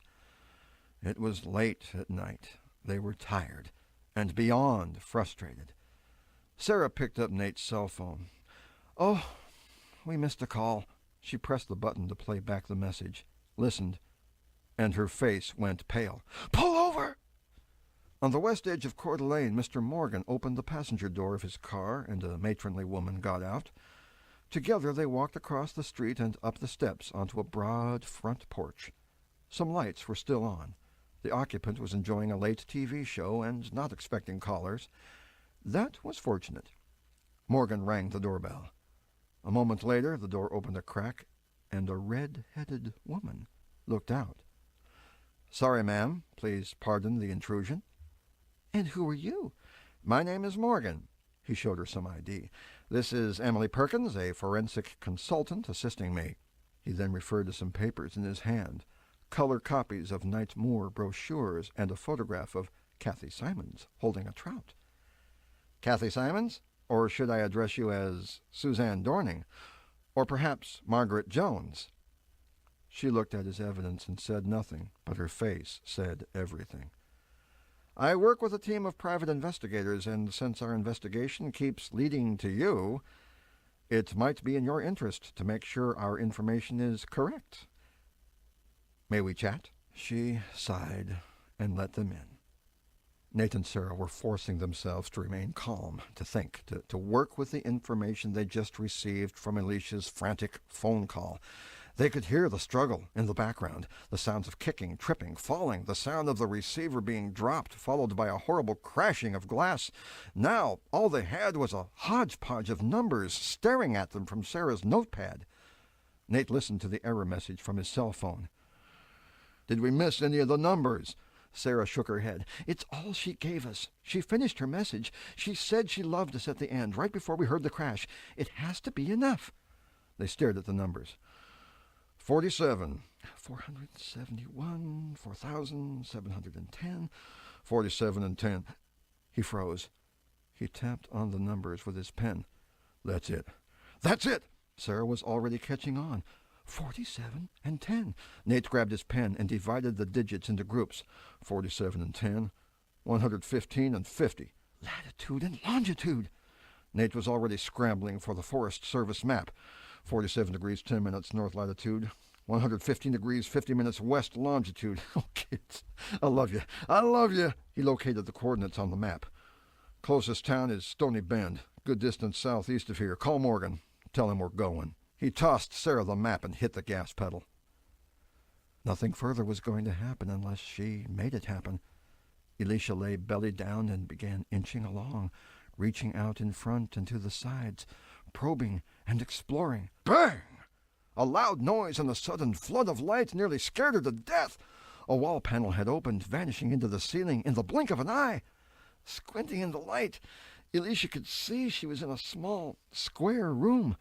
Trying to get accustomed to the light, she could vaguely see someone walking up that hallway, coming toward her. It was a young man. He was wearing a burgundy blazer. He kind of walked like her brother. It was her brother. She got to her feet. "Elijah! Elijah, are you all right?" Elijah was smiling at her, encouraging her. He looked pretty tired, but okay. "Where are we?" "Come on!" He turned into a side passage. She hurried to catch up, rounded the corner, and saw him go through a door. She broke into a run, got to the door, hurried through. Bang! The door slammed shut, and she was blind again, in total darkness. "Elijah! Elijah, talk to me. What's going on?" A voice from somewhere said. "Okay, here she is." "Hello?" "Elisha." She didn't recognize the voice. "Just stand there a minute." She heard the rumble of another wall moving on the rollers. A vertical slit of dim rose-colored light appeared, then widened, expanding from right to left like a curtain drawing back. The wall kept opening, and she was awestruck. Stretching into the semi-darkness were 2 rows of control consoles with a dozen technicians wearing headsets, sitting at computer screens, TV monitors, and daunting control boards with thousands of knobs, dials, faders, toggles, readouts. On the far wall, huge video screens were flickering from one view of the Academy campus to another. "I'm either in a really big TV studio or a spaceship," she thought. A man dressed in black approached her. "Hello. Let me show you to a chair." He led her to what looked like a small set for a TV talk show. She sat in the chair. "Comfortable?" "Yeah. What happened to my brother?" Another voice from amid all that glowing equipment answered. "Your brother is here with us." That voice she recognized. "Mr. Bingham." "Welcome, Miss Elisha Springfield. Please make yourself comfortable." And just behind him, looking very victorious, was Mr. Booker, none the worse for wear, his formal, imposing air gone, his hair combed differently, like an actor out of costume. Next to him, perfectly comfortable in Booker's presence and apparently still employed, was Mr. Easley. "We'll get to you in a moment," said Bingham. "I'm sure you're wondering—" "They're in the tool room," reported the technician, tweaking dials and looking up at the big video screens. Elisha watched in amazement. The 4 big screens provided multiple wide-angle views of the tool room, and she could see Alexander, Brett, Ramon, and Rory gathering up the rakes, shovels, axes, hammers, anything they could lay their hands on, passing them outside to the other toughs. Bingham addressed Booker. "Thanks to your little recruitment meetings, they all know about that tool room." He looked at the large digital clock on the wall. "Nearly 3 in the morning. They might pause to get some sleep. I predict they'll approach us at first light." Booker chuckled. "So predictable." Elisha looked to her right, and along the back wall, facing the big screens, was a sizable group of faceless people sitting in the dark. Bingham spoke to them, apparently in the middle of a lecture. "We interviewed and handpicked every child. This year we were looking for a particular personality, the media-oriented, amusement-dependent consumer type. A child who hears with his eyes, thinks with his feelings, and has been made to believe there are no absolutes and therefore no right or wrong. Children from dysfunctional families were preferred. Runaways provided an ideal subject pool." He looked toward the big screens as a technician cued a recording. There, while one big screen continued to show the rating of the tool room, another big screen replayed footage of the red-headed woman, Margaret Jones, talking with Ramon, then Brittany, then Alice Marcy Cher Mariah Joan, then Harold Alex Carlson and Alvin Rogers over a bowl of soup in a youth shelter, asking them questions about right and wrong and showing them a brochure. "Using what we've learned in previous years, we've been able to isolate and encourage a personality type that doesn't think, but only follows, and believes any lie as long as there is pleasure attached to it. Oh, and please note this result." Elisha saw herself in a muddy, dark picture, with faces blinking in and out of the dark as unsteady flashlight beams flashed around the room. The camera zoomed in on Joan's face as she said, "I was afraid," and ran out of the building. "One of our finest moments. Take away truth, and people will lie. Scoff at virtue, and betrayal becomes a matter of course." "Then these techniques really work?" said a man in the audience. Oh, absolutely, if you'll pardon the expression. The audience laughed. But it takes time, the right personalities, the right circumstances. So what about this young lady? Someone asked. Said Bingham with a testy side glance at Elisha. This young lady and her brother. He nodded to the technician. Elisha was stunned. Now she was watching Margaret Jones talk to her and Elijah at that same table in the same youth shelter. We chose these two because they do have a strong religious background and they do believe in absolutes. Our goal, of course, was to compare their reactions to the same situations and see if their particular system of truth could be broken. With another sideways glance at Elisha, Bingham quipped, and as we anticipated, it hasn't been easy. Bingham nodded to the technician, and another video began to play on the big screen. Elijah and Elisha reciting the 10 Commandments in Booker's class. The two of them debating Mr. Easley. Elijah telling Booker, for you, it's all power and money. For me, it's God. It's truth. I could never work for you. And Elisha surrounded by the kids in the rec center, handing the scarf back to Cher. The audience members groaned with dismay at every scene. No. Be encouraged. It's all data, useful in future research. For example, the technician cued another recording, and there on the big screen was a video of Elijah and Alex having their terrible fight, and a few instant replays of Elijah finally decking Alex with a high kick. The audience loved that. You'll notice how even a reasonable person can be reduced to brute force when truth and reason are no longer available. But this is why we brought them here. Let's face it, children of this type will always be our greatest challenge. They're difficult to deceive. They can't be programmed. They don't believe something if it isn't true. They don't put their own comfort before their sense of right and wrong. And worst of all, they actually think things through. As we have seen, discussion groups and consensus conditioning couldn't undermine this mentality, nor could peer pressure, nor could intimidation and fear. However, Bingham came closer to Elisha, eyeing her as if she were a rat in an experiment. We have both of them in place for the final phase, and we're ready. But, Stern asked, jotting on his clipboard, how do we factor in the fact that they are undercover investigators? The audience rustled and murmured with alarm, but Bingham held up his hand. It only sweetens the pie. That call she made will actually be to our advantage, bringing all the birds into one snare, so to speak. And, judging from the condition of her brother, in just a matter of hours, neither... Chapter 14. The Mind Maze. Let's try that all-night gas station, said Nate, still waking up. Sarah pulled in next to the pumps. I'll fill the tank. Sarah started pumping the gas, watching Nate conversing with the big woman inside the gas station. The woman was shaking her head, looking like she didn't know anything. Nate and Sarah had seen that response a lot since arriving in Idaho. A pickup truck pulled in on the other side of the pumps between Sarah and the store. The driver of the pickup started pumping gas into his truck, leaning against the side of his truck, his eyes staring into the distance at nothing in particular.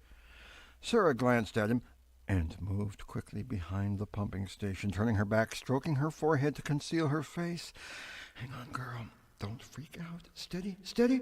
Carefully, discreetly, she edged around the pumping station just enough to catch a good look at the man's face. It was the clerk from the Dartmoor Hotel. Get out here, Nate. Come on, get out here. She hung up the nozzle, screwed on the gas cap, and jumped into the car, ready and waiting behind the wheel. Clunk. The little man hung up the nozzle and climbed into his cab. Nate! The pickup pulled out of the station. Nate was walking back, looking at some scribbled notes. Sarah put the heel of her hand to the car horn and left it there. That got his attention. She gestured at him madly, and he ran. Mr. Bingham turned toward the big screens. The maze. All 4 screens combined to form one huge image, that of a tiny figure stumbling, staggering, arms covering his head, surrounded by a mad swirling of shapes, surfaces, colors, sounds, swept and tossed like a particle of lint in a cosmic washing machine. Elisha bolted to her feet. "Elijah!" The thin tech with the ponytail stepped in. "Please, sit down. It'll be all right." Elisha watched her brother fall, get up again, turn several circles, clamp his hands over his ears. "Stop it! Stop it! What are you doing to him?" Bingham nodded to a technician who went to work at his console. The horrible bedlam subsided. The colors faded. The noise quieted down.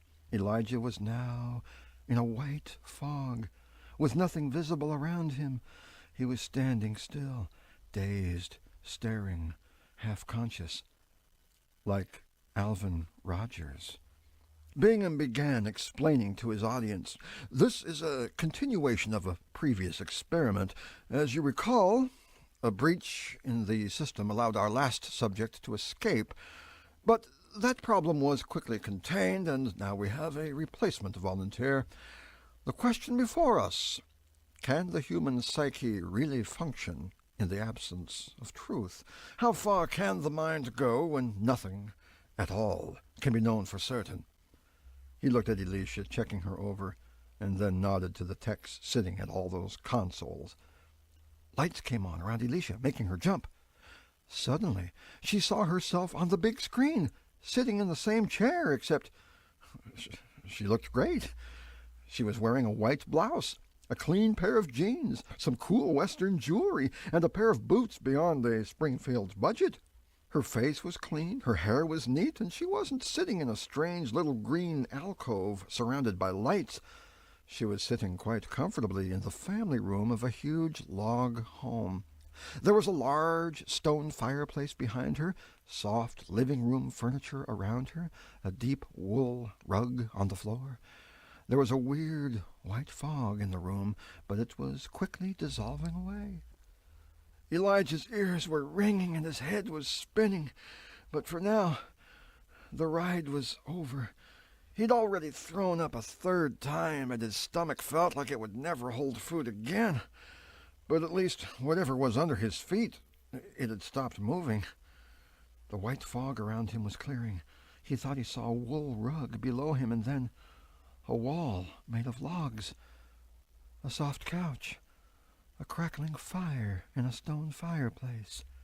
"Elijah," came a lovely voice, like an angel. He knew that voice. "Elijah." He saw her, seated in a comfortable chair, smiling at him. "Sis?" he asked, his voice hoarse from screaming. "It's all right, Elijah," she said. "Come and sit down. Take a load off." He hobbled forward, comforted by her smiling face, by the warmth of the lovely room. "Is this heaven?" He sank onto the couch, then reclined, his head sinking into the soft pillows. "It feels great to finally rest, doesn't it?" He could only nod his head. "So just let go." Even with his mind mangled, Elijah found a tiny spark of curiosity. Let go of what?" "The struggle, trying to know. That's where all the pain comes from. Life is so much easier when you don't have to worry about truth." "That lying little imp!" Elisha said to herself as she watched herself on the screen. "Elijah, don't believe her!" So the whole thing was a hologram, an incredibly realistic 3-dimensional projection. That explained the mysterious image of her brother that lured her into this place. She looked above her. For the first time she noticed a camera lens pointing down at her from the ceiling. These clever people were recording her image as she sat in the chair, enhancing it with all their fancy computers, and reassembling it in front of her maze-dazed brother, making it tell outrageous lies. "I've got to get through to him." Nate and Sarah followed the pickup to a slightly sagging little cabin off a side road. Sarah walked right up on the front porch and gave the front door several sharp raps. The little man opened the door, plainly curious and annoyed. "Yes?" "Hi. Sorry to disturb you so early in the morning. I was wondering, have you seen a boy and a girl around here, both 16, good-looking, like their mother?" He started to shake his head, but then he got a good look at her. She confirmed it for him. "You know me, from the Dartmoor Hotel in Seattle. You were the desk clerk, remember?" I'm busy." He started to close the door. She kicked the door, hurling it open and hurling him a good distance, too. "Or maybe it was the Light of Day Youth Shelter. I get the two confused." He was about to argue further, but there was an angry mama bear coming into his house. He turned, ran through the cabin and out the back door, where Nate was waiting for him, and quickly slammed him face first against the back wall, holding him there in an inescapable arm lock. "Now we can make this really simple. You have our kids, and we want them." "I don't know what you're talking about." He gave the little man another slam against the wall. "Wrong answer," a voice behind them ordered. "Let him go, Springfield. Easy now. We're on the same side. The name's Nelson Farmer. I'm with the Bureau for Missing Children. I've been on this case since your children disappeared." "Nelson Farmer," Sarah repeated thoughtfully. "So who's this guy?" "One of the people we're after. He's a front man for the Night Moor Project, and we're in the same boat as you are. There are kids missing, and we want to know what he knows. Now just take it easy and let him go." There was a wooden bench on the back porch. Nate put the man there, keeping an eye on him. Sarah approached Nelson Farmer. "What do you know about our kids? Where are they?" "We're clearing up the details right now." Farmer stepped forward, reaching inside his jacket. "No!" Sarah grabbed his arm, forcing it skyward. Nate was there in an instant, but Sarah already had Farmer in a very painful arm hold, and with a skillful judo move, she threw him to the ground. In less than a second, Farmer was looking up into the barrel of his own gun, now in Sarah's hand. "I've had someone pull a gun on me before, and that's what it looked like." Nate caught a movement out of the corner of his eye. The little man was gone. Nate took off after him. He heard a cry of pain and a scuffle as he came around the front of the cabin, then came face to face with 4 big guys in green jackets with big yellow letters on the front. U.S. Marshal. The little man was dangling from their strong arms. Sarah thought the Marines had arrived. More deputy marshals began flooding the backyard, guns ready. "Sarah Springfield?" asked one. "Yes. Sorry we're late." They had Farmer. She handed over Farmer's gun. "He was going to kill you just as he killed Alvin Rogers," said a familiar voice coming around the cabin, "which would have repaired the breach in secrecy, except for your children, of course." It was Morgan, walking with Nate. "Your little hotel clerk was simply a decoy to lure you here." "To a secluded place with no witnesses," said Nate. "Exactly. You would have disappeared without a trace. Hello, Sarah. As for your red-headed woman, she is actually a Ms. Marion Winger, a long-time confidant and associate of Mr. Farmer there. Once cornered, she was very cooperative and warned us that Farmer was following you. Since we knew where you were, we knew where Farmer would be." Morgan spoke to Nate, but also for Farmer's benefit. "He's been taking advantage of a sacred trust, using his position in the files at the Bureau for Missing Children to screen and recruit runaways for experimentation. Ms. Winger was his field agent. She gave us all the details." Morgan knelt beside the handcuffed Farmer. "And now, Mr. Farmer, you will tell us exactly where the children are." Elijah could only rest his head on the pillow and close his eyes as his sister went on and on. "I love being able to create my own reality.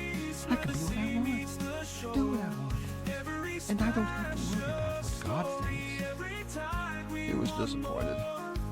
After all he'd been through, he was actually hoping this was heaven. He was even hoping this was really his sister. Now his jumbled mind was beginning to put a few pieces together that left him with a discouraging conclusion. He was still in the middle of a waking nightmare, and he was probably going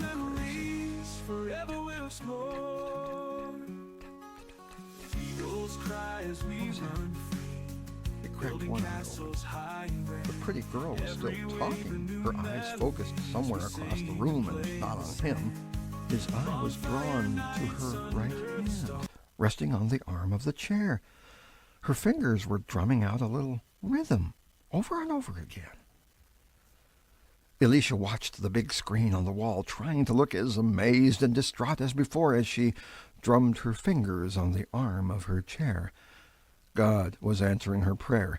The other Elisha, while droning on and on about there being no truth, was drumming her fingers the very same way.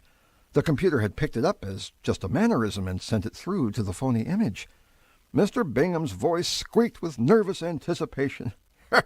Theoretically, his mind should be adequately erased by this point, ready to receive the input from what he thinks is his sister. Now everyone watched the screen with all the more interest and anxiety, and Elisha kept tapping away, sending the same message. Elijah closed his eyes and tried to block out the girl's endless ramblings. He was listening to those finger taps, the only thing that made sense.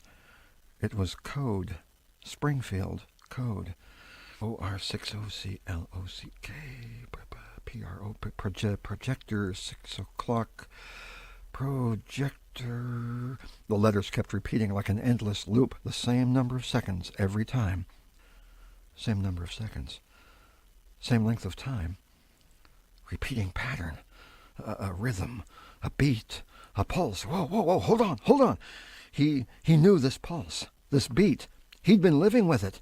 It was everywhere. The rushing of the wind. The throbbing of the ground. The swaying of the trees. The rhythm of the rooms, the halls, the colors. It all kept time to this beat. Like a machine running, around and around, over and over. He could feel it like it was a part of him. "They're at the gate!" shouted Easley, switching one of the monitor screens to a shot of the big iron gate. Almost every kid on the campus was there, an angry mob of nearly 50, armed with axes, picks, rakes, shovels, banging, prying, bashing, digging away at the gate. Bingham turned to the audience. "You see? After 4 years of research, we can now create the right circumstances and in less than 2 weeks produce a dictator and his followers. This Alexander could have done very well as a global dictator. And I think he knows it, too. Why else would he choose such a name? Stand by for closing procedure." Bingham turned to the thin guy in black. "Begin shutdown and evacuation." Red lights began to flash overhead. Bingham turned to the audience. "We are reaching the end of the experiment. Please prepare to evacuate."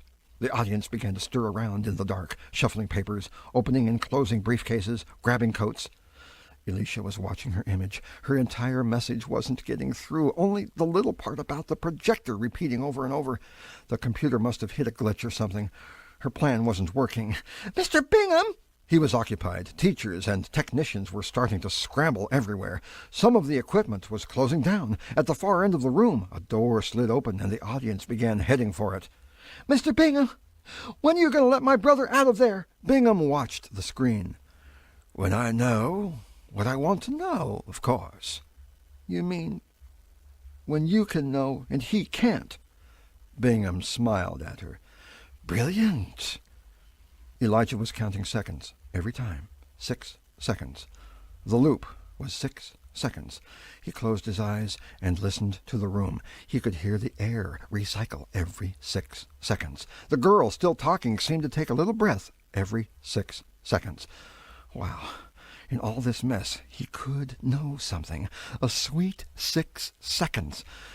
So what about the code those fingers kept tapping out? Maybe he could know that, too. Projector 6 o'clock. 6 o'clock. Did she mean projector behind him? He opened his eyes and looked toward the ceiling. He didn't see anything. Not yet. It was all going like clockwork, well rehearsed. The audience remained in the shadows by the door, watching the final seconds of the great experiment on the big screens. "All right," said Bingham. "Let them in."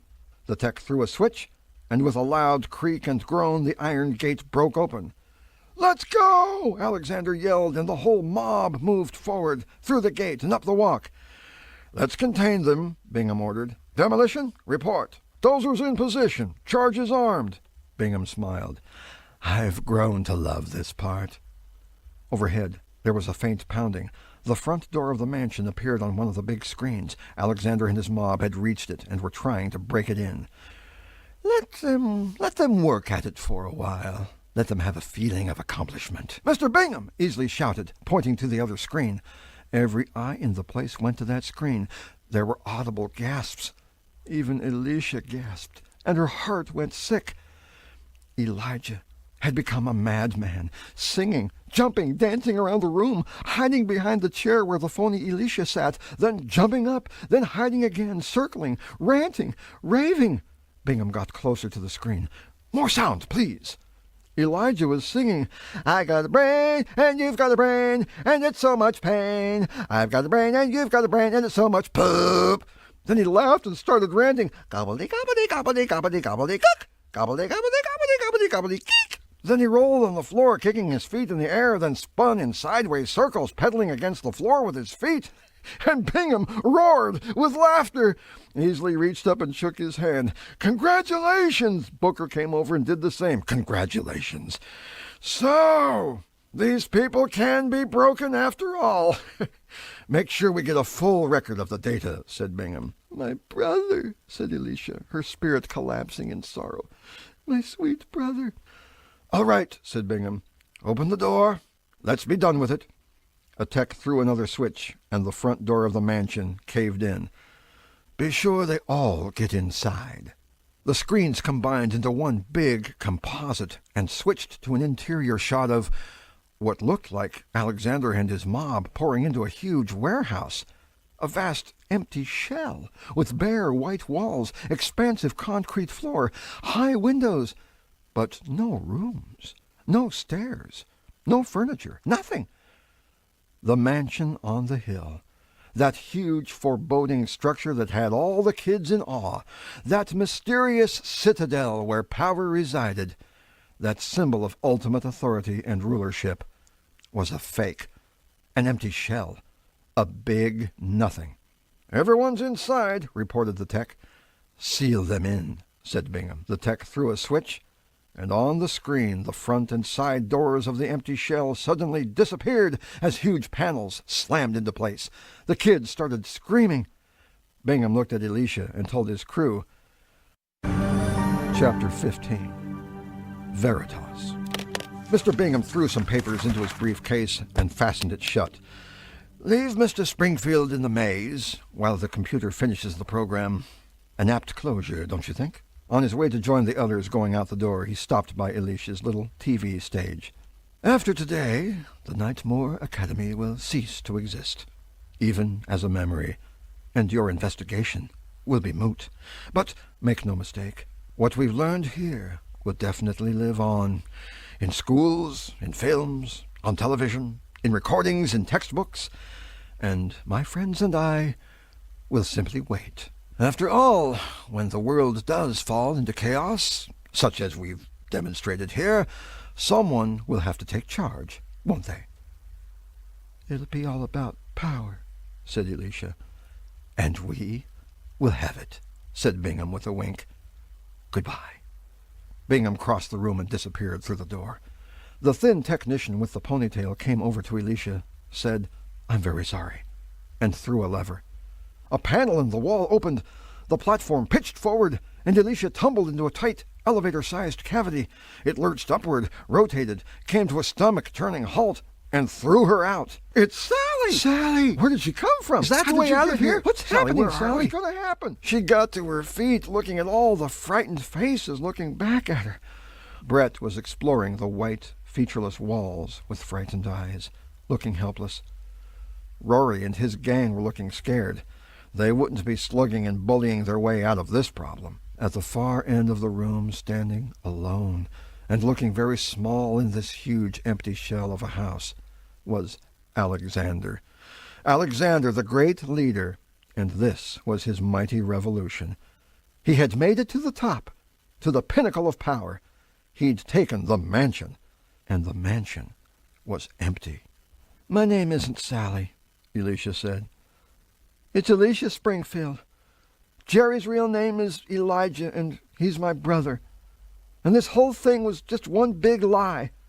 Harold Carlson hasn't conquered anything." Harold Alexander Carlson just stood there, speechless, crestfallen, staring at the walls while his followers stared at him. He had no orders to give, no new visions for the future.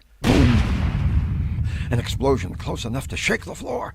They ran to the windows and could see a ball of fire and billowing smoke where Dorm A once stood. At the very edge of the campus, a huge yellow bulldozer was rumbling onto the field. "Oh, oh, oh!" The sound of a faraway explosion totally rattled the little man. "I didn't know they were going to kill the kids, I swear. They never killed the kids before. All the other times, all the other years, they had the kids for 2 weeks, and then the kids went home and everything was okay. I should have suspected something when they started signing up runaways." Nate locked eyes with him. "What are you saying?" "It's the 5th year.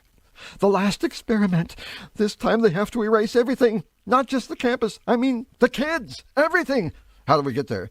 "There's a tunnel." "Where?" The man rattled his handcuffs. "I'll take you there. Just let me loose."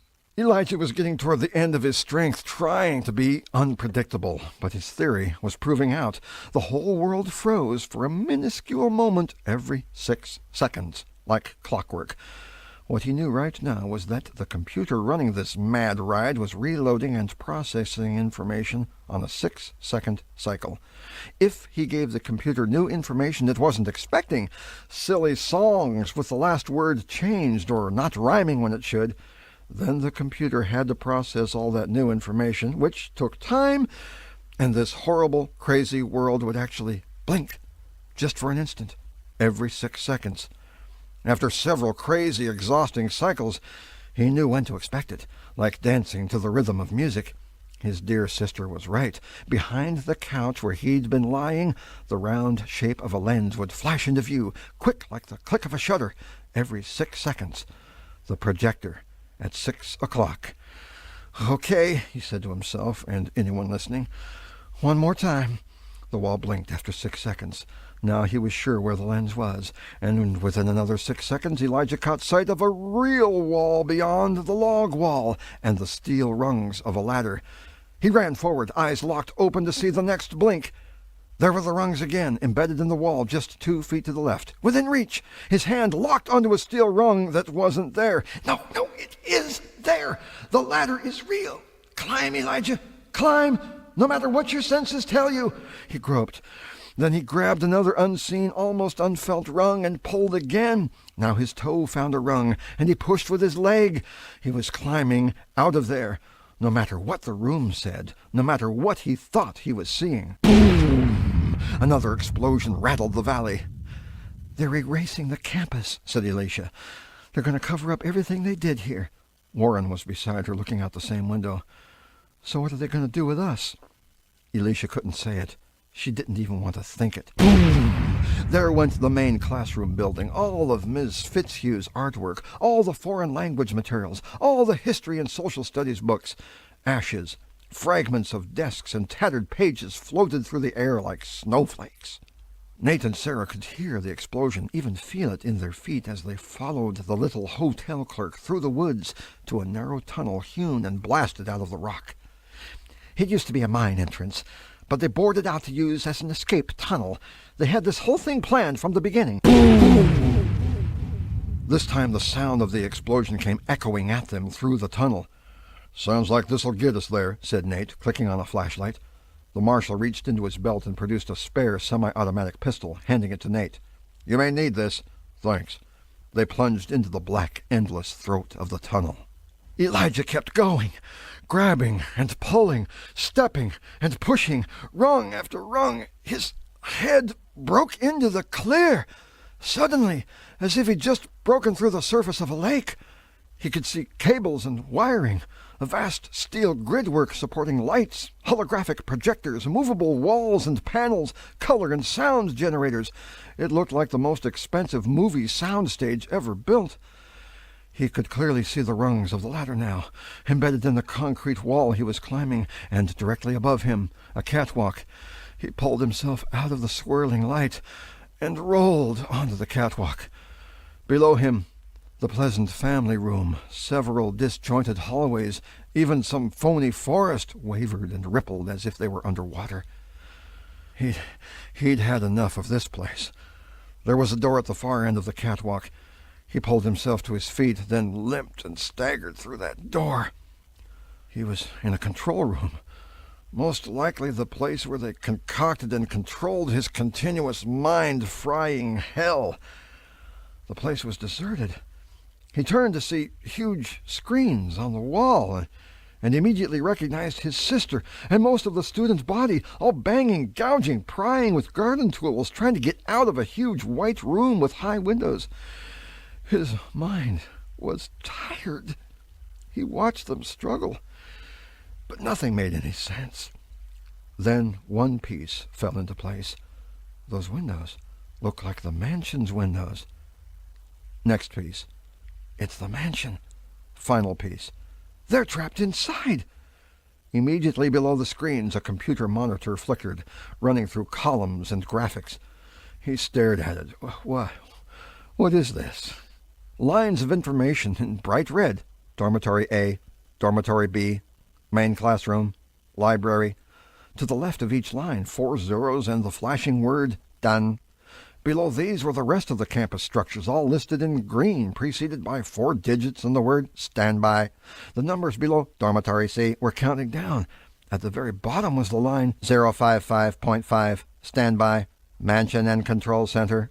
Was all this supposed to mean something? He just kept staring, his mind an exhausted, burned-out blob inside his head. This time it was Dorm C. Beyond the smoke and flame, he could see another bulldozer standing by. Elijah saw the explosion on the big screen, and then he saw the line, Dormitory C, go from green to red. The numbers were all zeros, and the computer reported with the flashing word, done. Oh, great. The computer was executing a program, setting off charges to destroy all the buildings, with this building the last on the list. Elijah could see the exit door still open. He could still get out of here. He could also see his sister and classmates struggling, crying, trying to get out of the mansion. I won't leave you here, Elisha.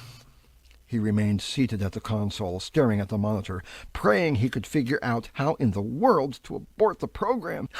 Dear Lord Jesus, I need your help. Right now. I mean, really, right now. Please.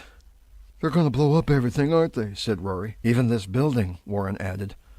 From all she had seen and heard in the control room, Elisha could only reach one conclusion. Yes, I believe they are. Another explosion. The concussion pounded the mansion like a drum. The kids flinched, cried, screamed.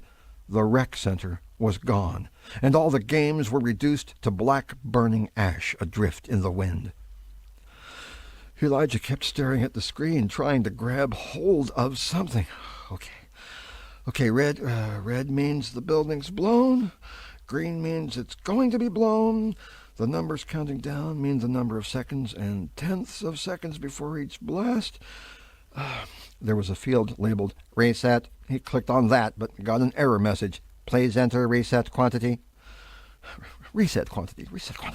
What quantity? Come on. What's the relationship? How did they stack the numbers? Oh, Lord, don't let it be a logarithm, not today. The campus exchange billowed into the sky, a cloud of splinters, pulverized stone, and shredded Night Moor sports clothing and souvenirs. Nate and Sarah heard the explosion just before they broke out of the tunnel into the daylight, and now they could see the smoke through the trees, filling the valley below. Up ahead, through the trees, Nate, Sarah, and Morgan could see the towering white walls of a huge mansion. They ran for it. Boom! Another structure went up in a ball of fire and smoke. They heard bulldozers in the valley scraping, rolling, squeaking. Morgan started crashing down the hill through the trees, shouting at the marshals, "Stop those bulldozers! Stop them!" Then Nate and Sarah heard something else, a low, close to the ground snuffling, then a snorting. Some bushes rustled, twigs snapped. Nate aimed his pistol in the direction of the noise. There was a growl, the pounding of big feet. They saw a large, furry form charging through the brush, and then a monstrous head appeared, a roaring bear with glistening teeth. Nate fired 2 rounds, then a third. Sparks exploded from the bear's mouth and chest. The big creature began to jerk and jolt like a poorly driven car until finally it lurched to a stop only a few yards away, hissing and smoking, the growl reduced to garbled radio noise. Hydraulic fluid dribbled out on the ground. This bear had steel wheels on his feet. No time to wonder about it. They ran on. The computer monitor was telling Elijah that the cafeteria had just blown up. Elijah went to the bottom of the list, just 3 lines down now, and checked out the building where he and the other kids were this very moment. Hey, 55.5 seconds. That has to be the demolition cycle. 55.5 seconds. He entered that from the keyboard. Error. Please enter reset quantity. Sarah heard some faint noises, looked, and it was like seeing the heavens opened. There was Elisha trapped behind the glass. Nate! Nate! It's Elisha! The sound of a big machine echoed up from the valley. I'll be right back. Nate took off down the walkway toward the big open gate. Kaboom! The office building was history. Elijah was talking out loud to himself. Okay, 55.5, 55.5, okay, yeah, increments of 55.5, okay, twice that is, 111, okay, reset, 2 billings to go, we're counting down from 111, he entered 111, error, please enter reset quantity. Nate bumped the nearest bulldozer operator from his machine and took over. He put the big monster in high gear, opened the throttle, and crossed the field like an army tank. Boom! The last remaining structure on the campus went up like a volcano. Nate was rolling, screeching up the walkway, heading for the mansion, looking for the best place to ram a hole. He gestured wildly to Sarah. Get the kids back! Sarah waved. Get back! Get back! The kids inside ran to the farthest corner, dragging any kids too hysterical to move on their own. Sirens began shrieking in the control room. Strobes began to flash. Elijah had only 1 green line left, and it was counting down. 55 seconds. 45. 35. 25. 12 buildings, 12 lines, 12 times 55.5. Elijah couldn't do it in his head. The sirens were jumbling what was left of his brain. He looked for some paper and a pencil. Nate rolled across the front lawn, digging out deep, ugly track marks in the grass. He yanked the right lever, spun the big cat around, and headed for the front wall, just to the right of the porch. Full throttle now, straight on. Seatbelt fastened? No paper, no pencil. Okay, we had 111 on the second line, second of 12. That means 6 times 111. Really? He typed in 666.0. No error message. 5 seconds. He clicked on reset. Program reset. Click OK to restart. Don't click OK! The numbers stopped counting down. At 2 seconds. The sirens turned off. The strobes quit flashing.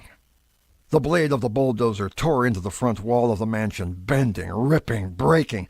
Daylight streamed in through the widening gash, and the kids began to leap and cry and cheer. Nate backed up, took another run, and pushed the metal sheeting and framework farther aside until he had a gap wide enough for escape. He left the machine right there to hold the gap open, leaped from the seat, and gestured to the kids inside. Come on, let's go! Leaning back in his chair, numb and exhausted, Elijah watched the big screen on the wall above him with the kids streaming out through that gap.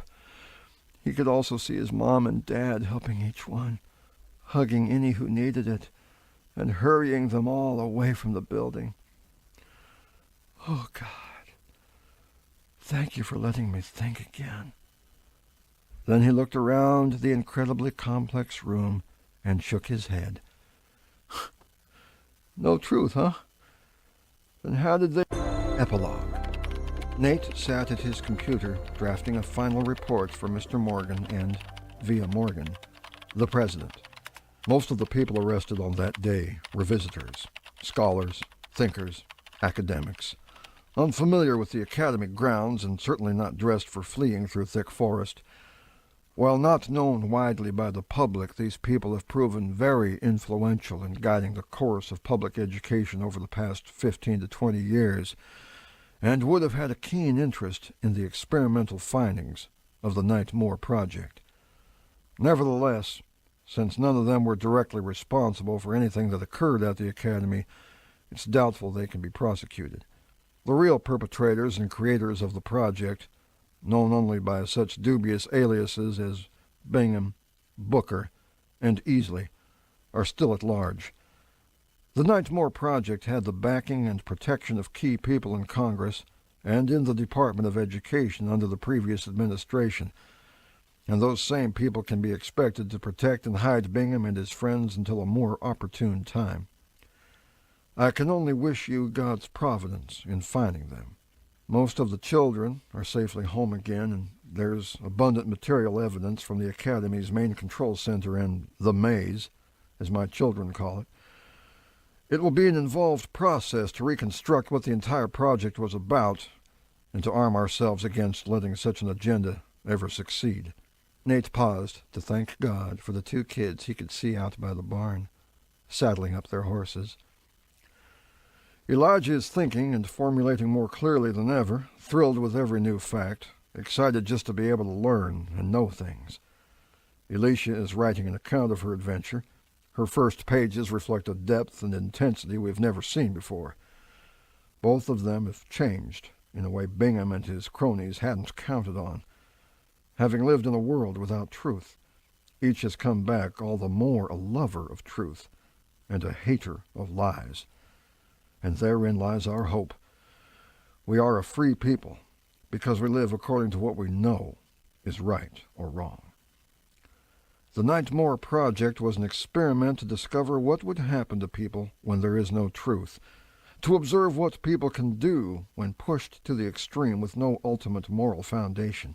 Small wonder then that Jesus said, "You shall know the truth, and the truth shall make you free."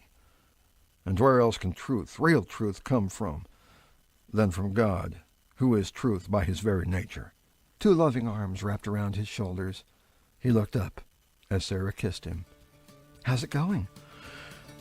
"Almost done. I'll fax it off to Morgan tonight." Sarah looked out the window.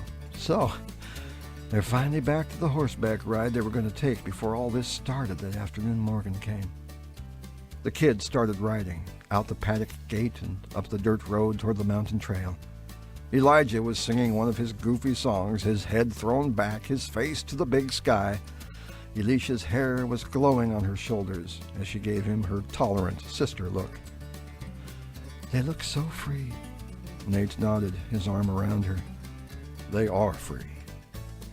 With a kick to their sides, the horses broke into a gallop, spiriting their young riders into the wind and the wide open country, up a winding trail, into the hills, and out of sight.